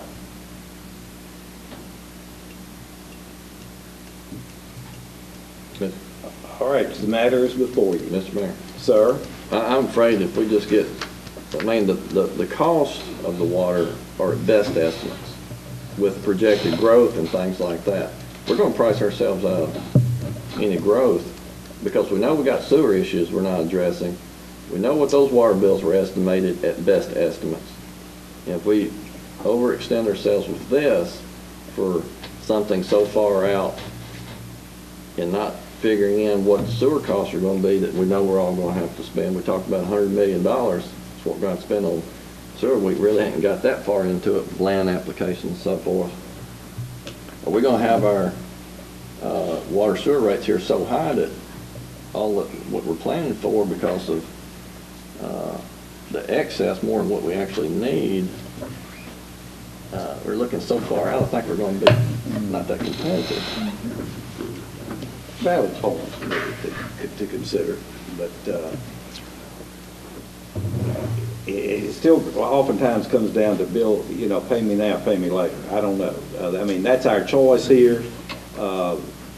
He's outlined the plan. We can decide later whether we want to pay for it by paying for increased gallonage by that formula, or actually borrowing the 3.7 to give them to put it in the ground, or us, however we want to do that. But we need to go on and let them know if this is what we plan, if this is what we want to do, the direction, to do 24 inches rather than 20. That's what we're deciding on here. All right, is there anything further to discuss pertaining to this? Ready to vote? Call for, the question's been called for. Vote your preference. Hubbard. Aye. Snyder. Aye. Carnell. Aye. Sneed. No. Head. Yes. Ellis. Aye. Mason. Aye. Passed 6-1. Okay. Now we have a proposed appointment to the library board. 3.13.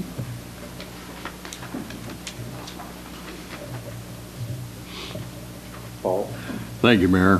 This is a change in procedure. This is our very first appointment ever to the library board. The County Commission has been making these appointments for decades under state law, but it is a county city library, and we are paying for the expansion of the new library.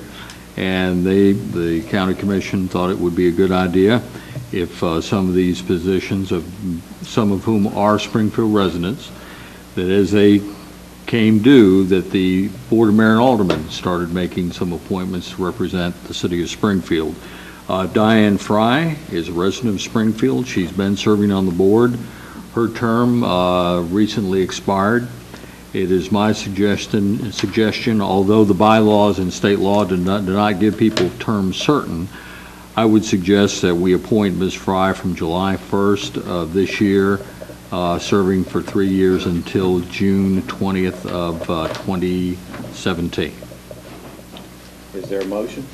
June 30th of 2017. So moved. Second. Retain Ms. Fry. Is there a second? Second. Any discussion? Yes. Yes. Paul, what other members are they proposing that we begin to appoint? Is there 7 members? We're going to appoint 3 of them, 4 of them? Well, I think there are 3 that have to be appointed. There's a regional representative. There's some other. It may be something like 2 and 2. Gina, are you more familiar with how that appointment goes? I've got the membership of I know who the current members are. I don't know exactly, and I know when their terms are due, and we have those listed there. But there are several people on that list that are Springfield residents. So Ms. Head, Cindy Sneed, and I believe Phyllis Morris are all. Springfield. So, yeah. We dominate the list. Okay. All right, you have a motion and a second that Ms. Fry be approved. Just call any discussion on that appointment. Please call the roll. Mason. Aye. Sneed. Aye. Carnell. Aye. Hubbard. Aye. Head. Yes. Ellis. Aye. Snyder. Aye. Passed 7-0. All right, the next item is to discuss and possibly take action on the proposed golf course management services agreement for our Legacy Golf Course.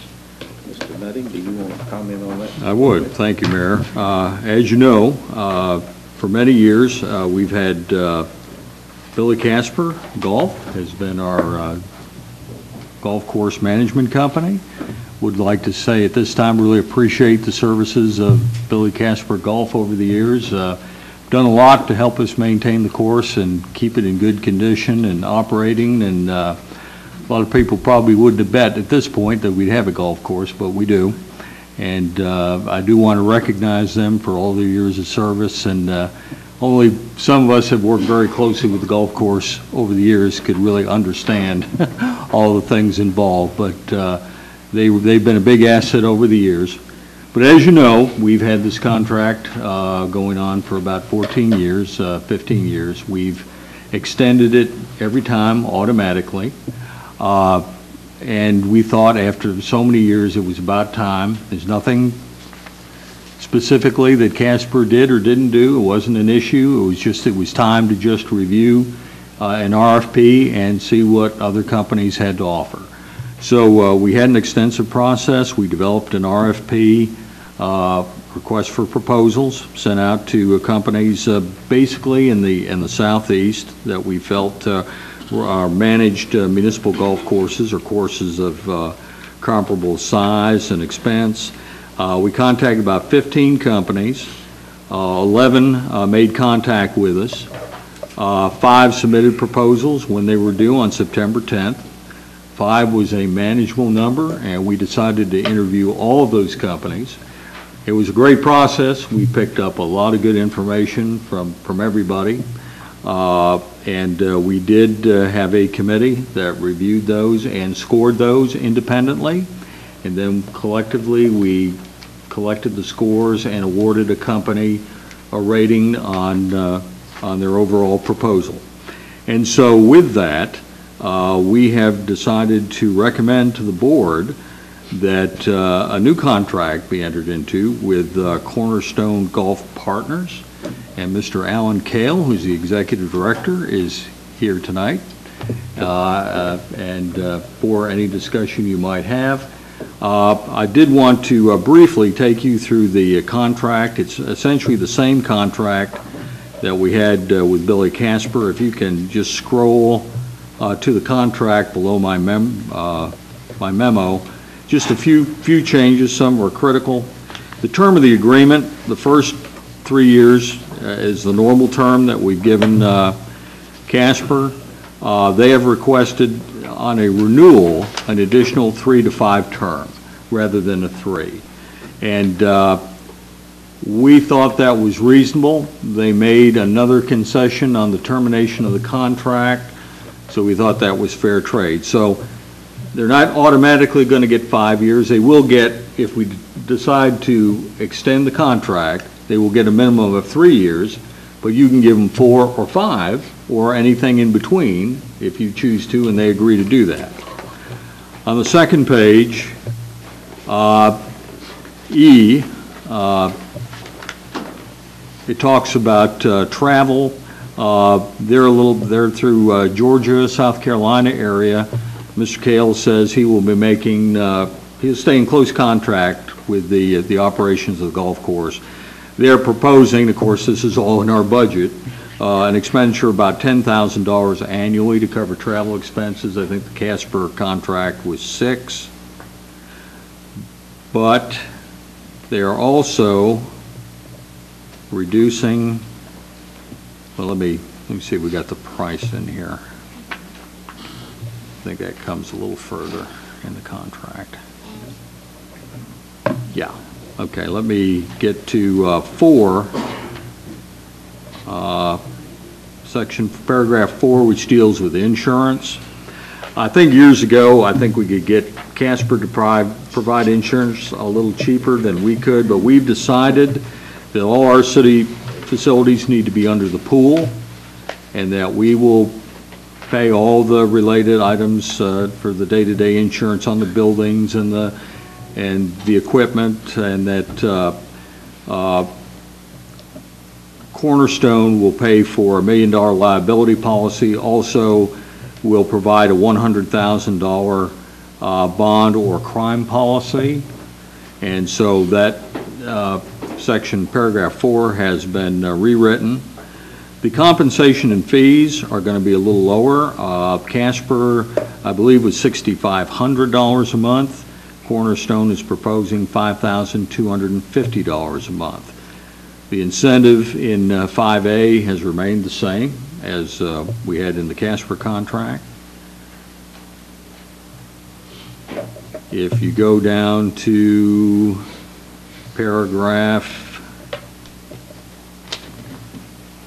8, which is termination and cancellation, in the old contract, the reasons for termination were default by either party, and those provisions are still in there.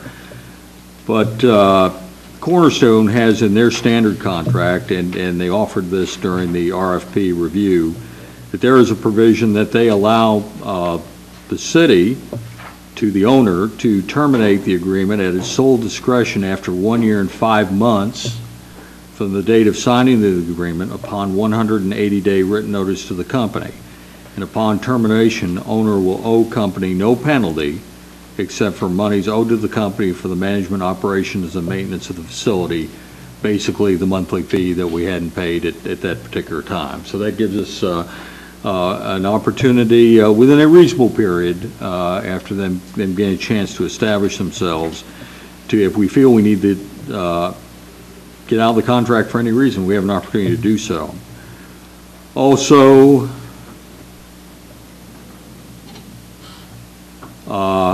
in paragraph 12, indemnification liability.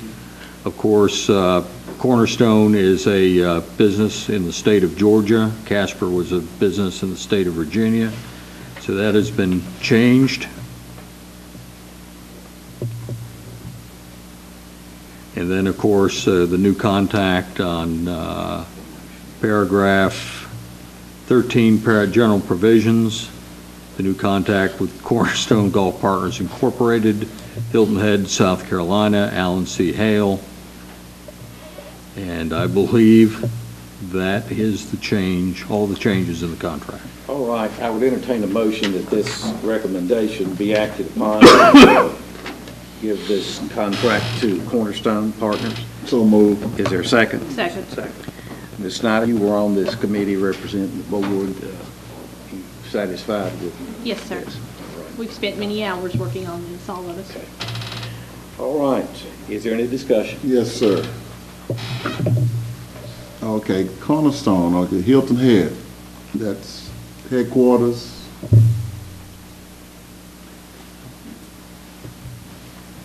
We welcome you, Mr. Taylor. Thank you. Yes, Yes, our corporate office is located in Hilton Head, What about South the Carolina. the courses, do you operate all the golf courses around the Hilton Head area? No, we do not. You do not? That's just where our corporate office is located. The primary, we have 3 golf courses in the Atlanta market that we currently manage. All 3 of those are municipality-owned. We also have a golf course in Savannah, Georgia that we manage, and another golf course in Darien, Georgia that we manage. All right, are there other questions, comments, Mr. Taylor? All right, well, we just want to say we welcome you and to our community, and assuming a positive vote here in a few minutes, we'll formalize things. Well, thank you, and we look forward to working with y'all also. Looking forward to it. Thank you. All right, is there anything further before we vote? Call the question. Snyder. Aye. Carneal. Aye. Hubbard. Aye. Sneed. Aye. Head. Yes. Mason. Aye. Ellis. Aye. Pass 7-0. Thank you very much. Now we move to item 315. This is to discuss and take action on the purchase of digital radios. We've had a discussion of this in previous meetings, and you have before you the decision that we're to consider.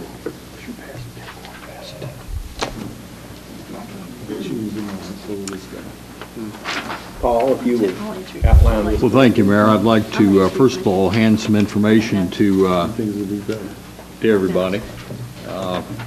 Because I know Chief Thompson has been talking about police and fire and the plan of everyone within the county to go digital January 1st. I think there was a protracted discussion about this, and we never really, during budget time, and we never really got a chance to get this in the budget because this decision was made basically after the budget process was made. But in looking at this, and I think David has explained, and I'll explain the spreadsheet in a moment, that certainly public safety needs to go over. But there are going to be some problems, I think, if we don't put all the city departments over. And I think we have the ability to do that, and I'm going to explain that to you in a second. If you get a chance to look at the digital radio purchases, first of all, go to the bottom of the page, and we'll talk about police department and animal control first, because we've talked about this in fire. Police and animal control have 48 portables, The new ones will cost $727.13 each, for a total of $34,902.24. 52 mobiles, the mobiles will cost $543.75 each, for a total of $28,275.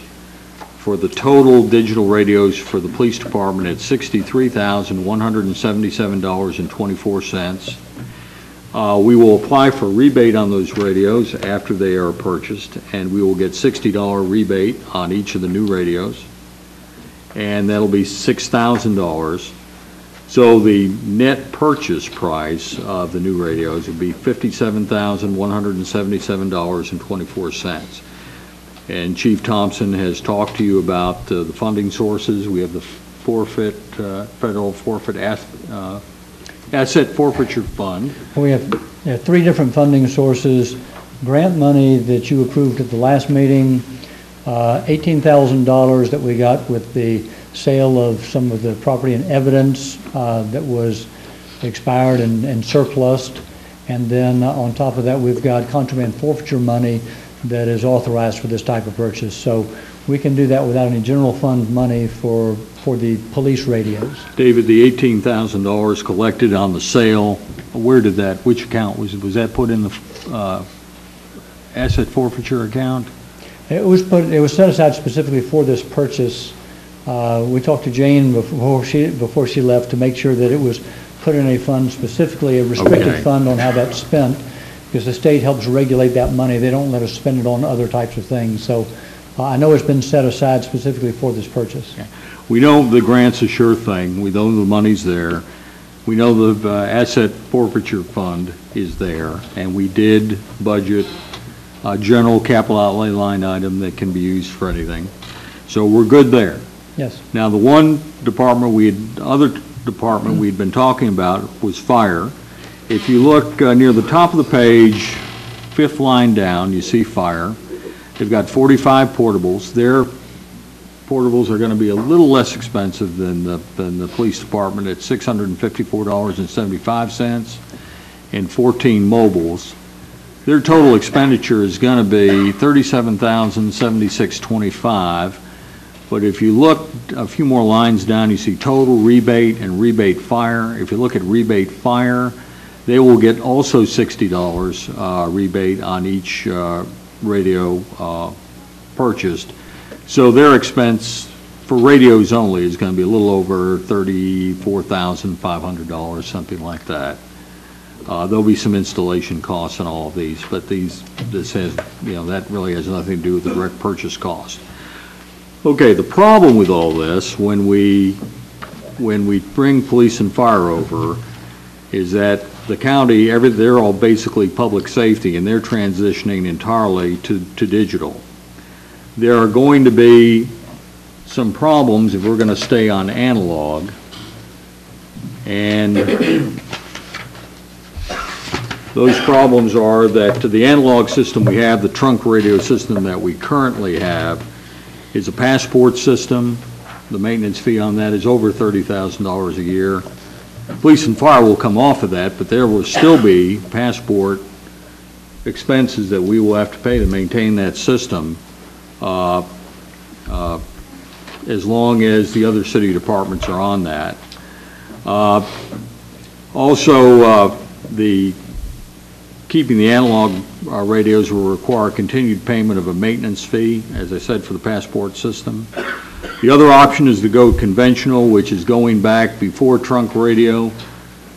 Trunk radio makes your radio more like you can dial up a department. It's kind of like a phone, but you dial up if you want. Police wants to talk to Public Works, they turn a knob and they can talk to Public Works, and Public Works can talk back to them. If we go the conventional system, which will require us to get repeaters and radios for the 911 center, probably around $30,000 or more, we could stay, but we would operate as we were well before the trunking system. There would be only 3 frequencies: electric, gas and water, and Public Works, and you would only be able to talk back to 911 within that frequency for your department. So Public Works could no longer contact the police department directly. They'd have to go through 911, and we'd have to provide the radios to do that. So considering all the additional expense, I've looked at the cost of this, and I'm going to recommend that we change all the radios over at one time so we can maintain a trunking system. All the departments can talk to one another in an emergency situation. As you can see, under utilities, gas, electric, gas, sanitation, water, wastewater, and customer service, even though they're in general fund, they're paid for by utilities. All the utilities have depreciation funds of a couple $1 million. It's no problem to amend the budget and just purchase these radios outright. So to get the remaining utilities on, it's $51,459, and we can pay that in cash. The general fund, the other departments that will be affected other than police and fire, community development, which has 6 radios, engineering, which has 4 radios, parks and recreation, which has 7 radios, and street and vehicle maintenance, which has 34 radios. Their total, the total including fire, would be $63,730.95. And my suggestion would be is to amend the budget in general fund, putting the acquisition of the radios in there in the amount of about $57,895.95, counting the rebates, and to possibly acquire these, at least on the revenue side, put a capital outlay note to purchase these radios. If by chance throughout the year we have a little more revenue than we had anticipated, my suggestion is not to enter into a capital outlay note, but to purchase them in cash. I think we're much better off. We won't be wasting money. The FCC has stated everybody's got to switch to digital radios anyway. So we might as well just bring the whole city over at one time, get these things ordered in time so we can all be aboard January 1, and that is what I suggest. Okay. All right, is there a motion that Mr. Nutting's recommendation be approved? I'll second the recommendation. We need a motion. I mean, I move. Okay, is there a second to his motion? Second? All right, Mr. Mason. Any further, any discussion? Paul, we're eliminating some costs that we're incurring now with the analog when we go to digital. Yes, there's a passport system, which is all the public safety agencies have been paying for. We actually included in our budget. We contribute, the Sheriff's Department contributes. It costs over $30,000 to do that. When we stop paying that, we'll pay in January 1st will be half a year, so we won't be paying a full year. Some of that savings on our side will go to acquire radios on the police department and fire side, but we'll still have to pay a passport fee for everybody else that remains on analog. So I just think it would be wiser if, rather than paying that and really not accomplishing much as far as service, just pocketing that money and using that to help purchase radios for the other departments. In addition now, all your radios will be under warranty, so you won't have to have maintenance on these in at least the first year, maybe even longer than that. You will now be paying a $8 fee a month, unlimited access, just like you would a cell phone. Every radio would be paying for its maintenance that way. Of course, that would have to be paid up front. And as we talk through this a little later on the agenda, Greer is going to allow us to be a part of their region-wide digital operation. They are going to ask our permission to put all their equipment on our towers. So we can, we won't have any additional expense there. So, David, I think I've covered everything. I think, excuse me, I think you covered the major issues relative to all of that. We've looked at the price of going out and purchasing our own equipment. We've compared that to this partnership agreement we're talking about with Greer Communications. And frankly, it would be terribly expensive to try to buy our own equipment The maintenance alone would run over $70,000 a year to try to do that. It's not really cost effective for us to go out and buy our own stuff. There's an economy of scale that Greer benefits from. He has probably tens of thousands of radios on a system that covers a 7-county area, and paying the airtime there is far more cost effective for us. And the digital radio systems give us much better coverage, eliminate some of the dead spots, and continue that interoperability we have, not only with our own public works people, our own utilities companies, but also with all of the other emergency services people in our area, in our 7-county area. So there are a lot of benefits to doing this. It's a good investment. All right. Are there other questions that need to be raised at this point? Mr. Mayor, Mr. Sneed? Ms. Thompson, do you have the capability of having your radios talk to the trains that come through here? I know that we've talked about that, the railroad, about talking to community service. Do y'all currently talk? Well, of course, you got analog, we're digital, but that's something that's a possibility if you want to look into it. It could be a possibility. We're not doing it right now, but certainly we could add something like that. We'd take a look at it and see how that fits. For emergency responses, hazmat, that sort of thing, it probably wouldn't be a bad idea for us to have that capability. Greer does ours too. Good. All right, anything further before we vote? We have a motion and a second. I'll ask Connie to call the roll. Head. Yes. Carneal. Aye. Snyder. Mason. Hubbard. Ellis. Sneed. That's 7-0. May I do one more thing just briefly? Yes, sir. Hope, would you stand up, please? This is Hope Peterson. Hope is our Emergency Communications Director at the 911 Center. She was hired several months ago. She participated in the a staff analysis, a workload analysis, and she helped put the pieces together that created the consolidated dispatch that we have today that is saving Springfield literally hundreds of thousands of dollars a year.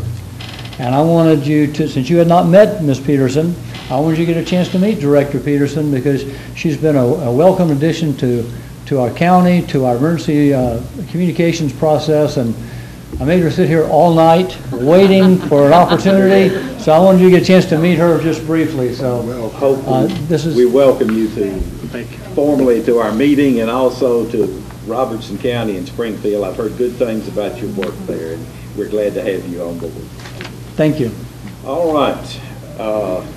I'm going to, in the interest of time, Roger, I'm not saying we don't want to hear you. Could you kind of summarize, let me ask this. Could you give a brief written report and mail that to us this month on what you were going to say tonight so we can move on to a couple of other things that need to take place?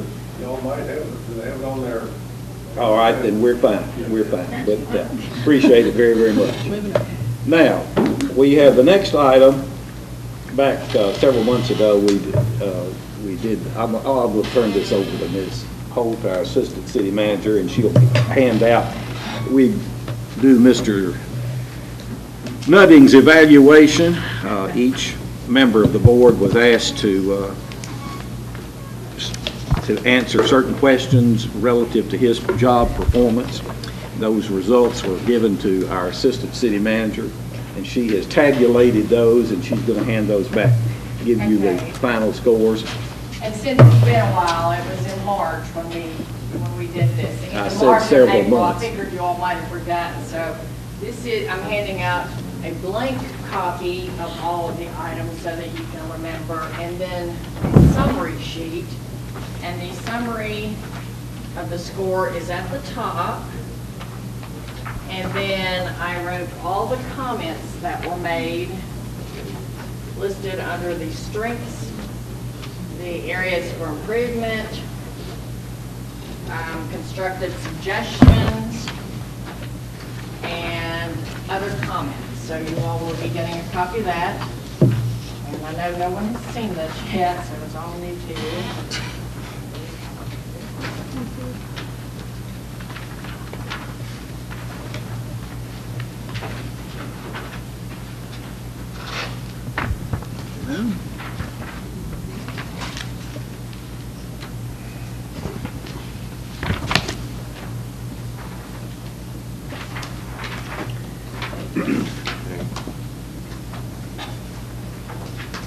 Okay, so while you're looking at that, and I will say there were only 6 of you that participated. There was one that did not participate in this process. But you see the 10, across the top, you see the 10 areas that the city manager was scored on. And when you go to the evaluation, the blank, you will see that each area has about 5 different topics under that. So like the first one, average individual characteristics, that's actually a compilation of about 4 or 5 different, in this case 5, different characteristics. So the scores across the top, the 4.1, 4.1, 3.9, all of that, the total average score is 3.9. And the scoring method is 5 is excellent, 4 is above average, 3 is average, 2 is below average, and 1 is poor. So the total score was 3.9, which was almost above average. And then, as I mentioned, the narrative evaluation down here, you can see all of the comments that were made regarding the strengths, the areas where improvement was needed, constructive suggestions, and other comments. So does anyone have any questions? And this was a new form this time. The mayor had asked for something a little bit different, which we needed to do, so you all needed to do. I think the areas that are listed on there, as you look at all that this job entails, I think this analysis is a pretty thorough reflection of the responsibilities that the city manager has. And we have to remember that our city is very unique in that many cities will have the normal general fund functions such as police, fire, public works, parks and rec, that type of thing. But we also have 3 principal utilities, well actually 4, because we do electric, gas, water, and wastewater.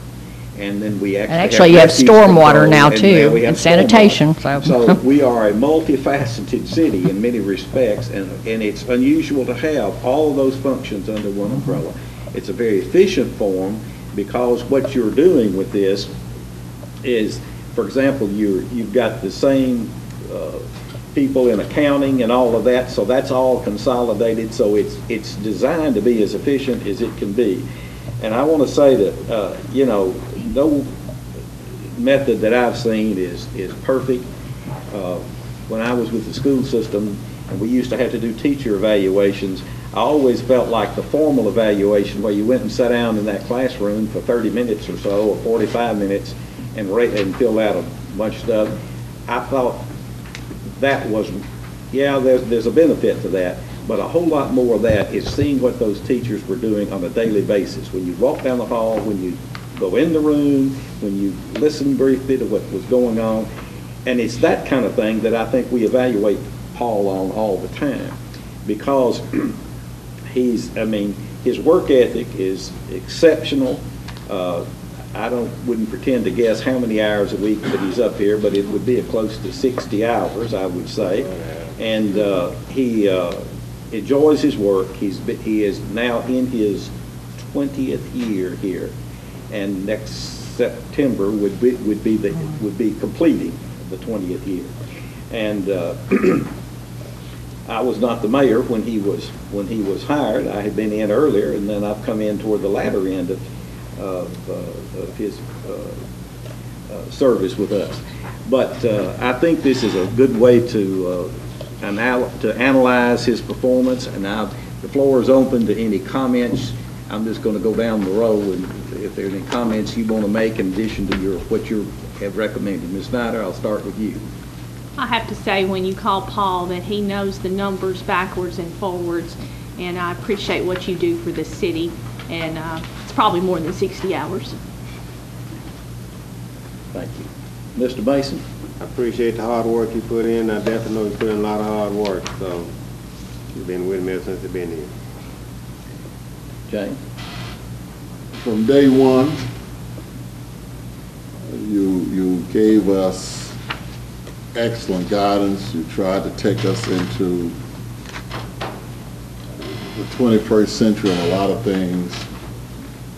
I have to apologize to you for not listening to a lot of your suggestions years ago. And we wouldn't have been in some of the situations we're in right now. To me, you're above average. And I feel that, you know, that we're blessed to have you. Even when I have to argue with you. Since I have English blood in me, we understand each other. All right, Mr. Ellis?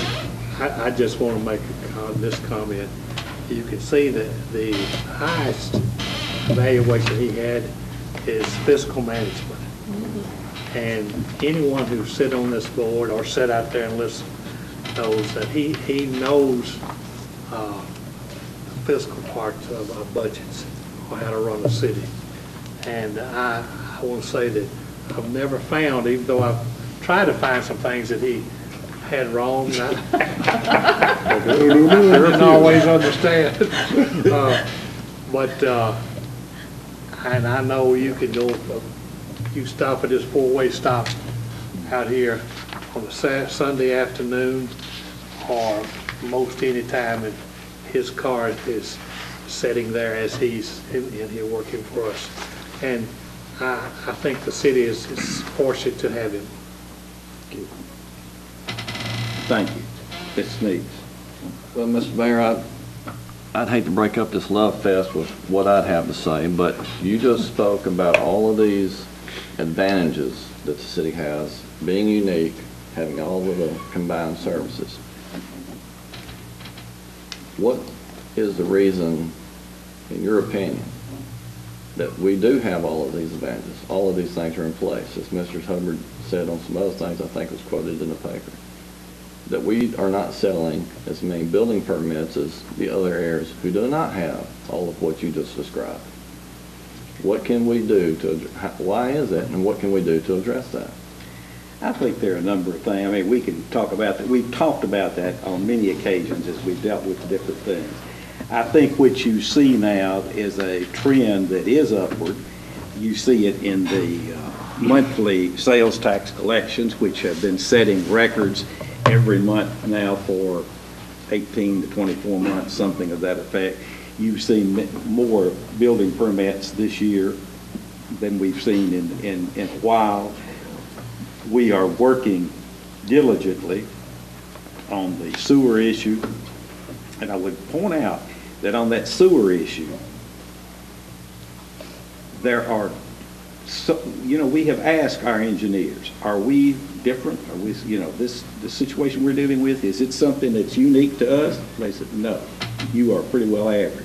There are tons of cities who are experiencing the same kind of thing.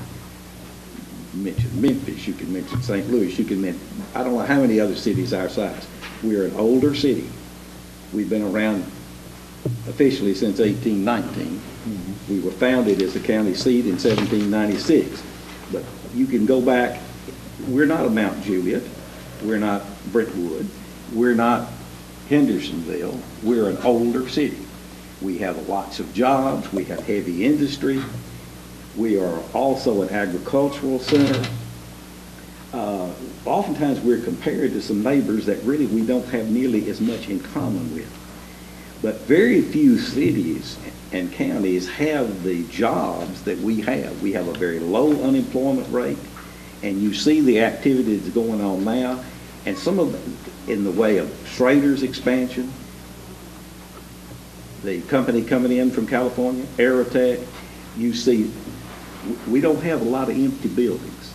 People are using these buildings. And all that I hear that we need to do, one thing we do need to work on, now that the North Industrial Park is largely full, is to acquire additional land so that we can have more jobs and more growth. I think the two things that we've talked about that mostly have impeded our progress have centered around the image of schools and the problem that we have a lot of low-income people here. With that, you're going to have more crime.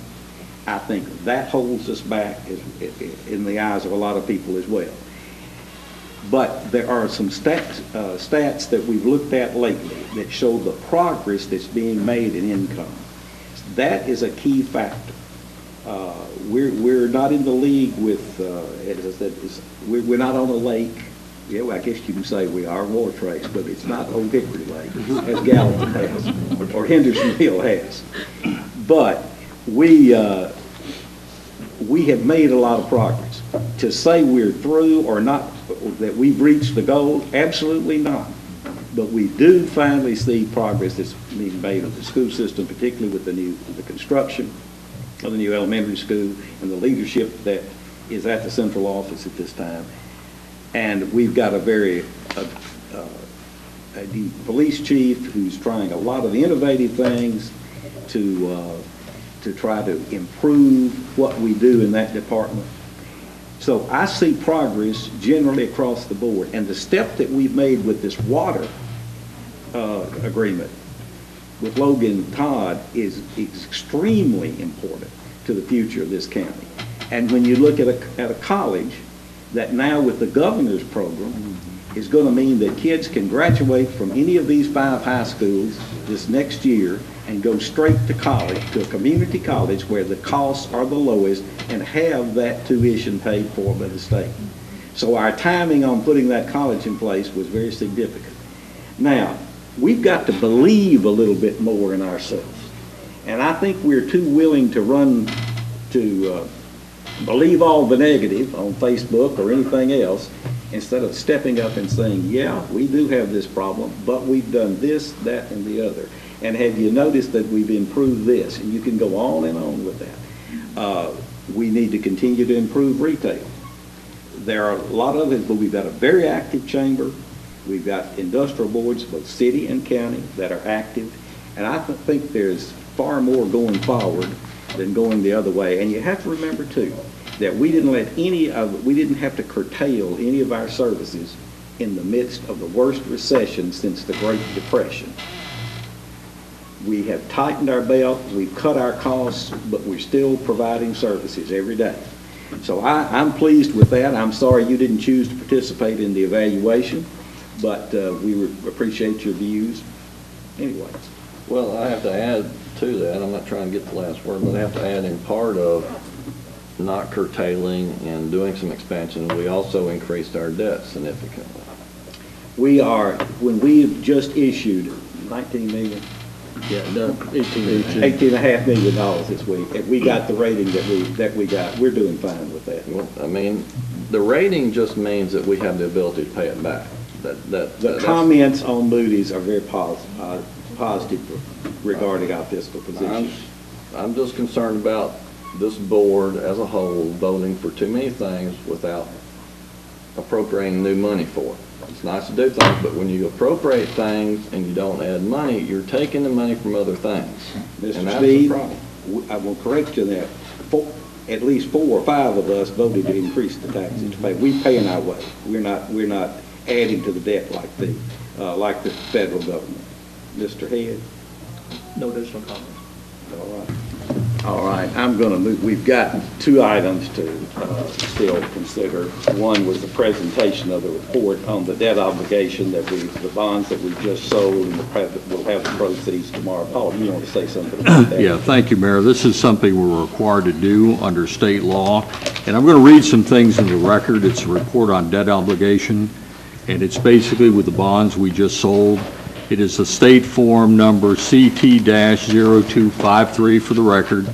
It shows that the face amount of the bonds are $18,485,000, that the interest cost is 3.1913%, that is a bond as a debt obligation, that the city's bond rating is A1. It shows that we are financing the library and the Greenway and financing water and sewer system projects. It was a competitive public sale. The date that we will be receiving the bonds are tomorrow. The bond proceeds at 10/22/14. It gives a report on the maturity dates and amounts of the interest rates. There's a cost of issuance for all the professionals that is listed down there. And Mayor, I think that covers most of the information. We need to make sure that this is presented to you by way of information. It requires no action on your part, and I thank you. we were hoping to give a rate of at least as low as 3.5, and it wound up being under 3.2. So it's a good rate, and we're pleased with that. The consent docket. Do I have a motion? Motion to accept the total. Second. All right. Now I got a second as well. Yeah. Vote your preference. Mason. Aye. Sneed. Aye. Carneal. Aye. Hubbard. Aye. Head. Yes. Ellis. Aye. Snyder. Pass 7-0. Yeah. All right, that's all other than the digital radio contract that was outlined, is going to be handed to you, and we'll vote on that, and we will be done.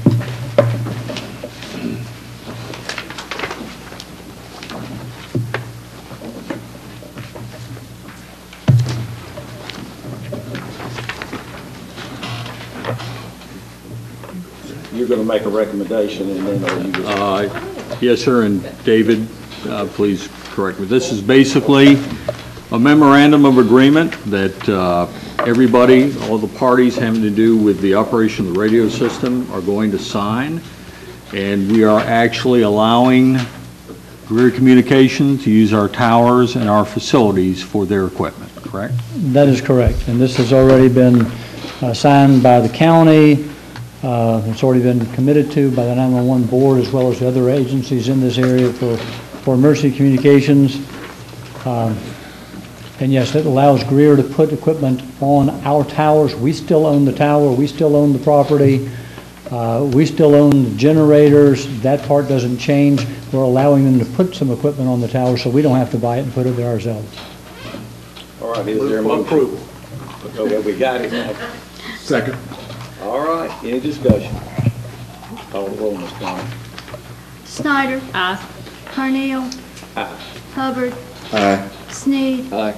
Head. Yes. Mason. Aye. Ellis. Aye. Pass 7-0. Thank I you. want to conclude by saying congratulations to the Springfield Yellow Jackets football team, their coaches, all of those players for a record so far of 7 wins and 1 loss, and that 1 loss by 1 point. And we've got 2 games remaining, Friday night here with Rossview and next Thursday night at Clarksville High. So come support the Yellow Jackets. All you need to conclude with anything? Yes, sir. I did want to say I have enjoyed working for the city of Springfield. I believe very, very much in this community. I want it to be the city it can be, not the city that we have to settle for. And I'm afraid you've settled for less than you should have over the years. But it is I take great pride in the work you do, the work that our staff does, and the work of all our employees and the people who work on board. So I proudly, as I stated, I want to be here. It's not that I need to be here. And then I'd like to offer congratulations to two people. The Tennessee section of the American Society of City Engineers has awarded City Engineer David Brewer Government Engineer of the Year for 2014. So another kudo for Springfield, and Congratulations, David. Alderman Ann Schneider has been appointed to the Local Government Planning Advisory Committee by Governor Haslam. As you know, that was the one that George James on the professional side sat on and recently chaired until his retirement. And it's a very important board as far as planning across the state. All the recommended growth plans are approved for the Local Government Planning Advisory Committee.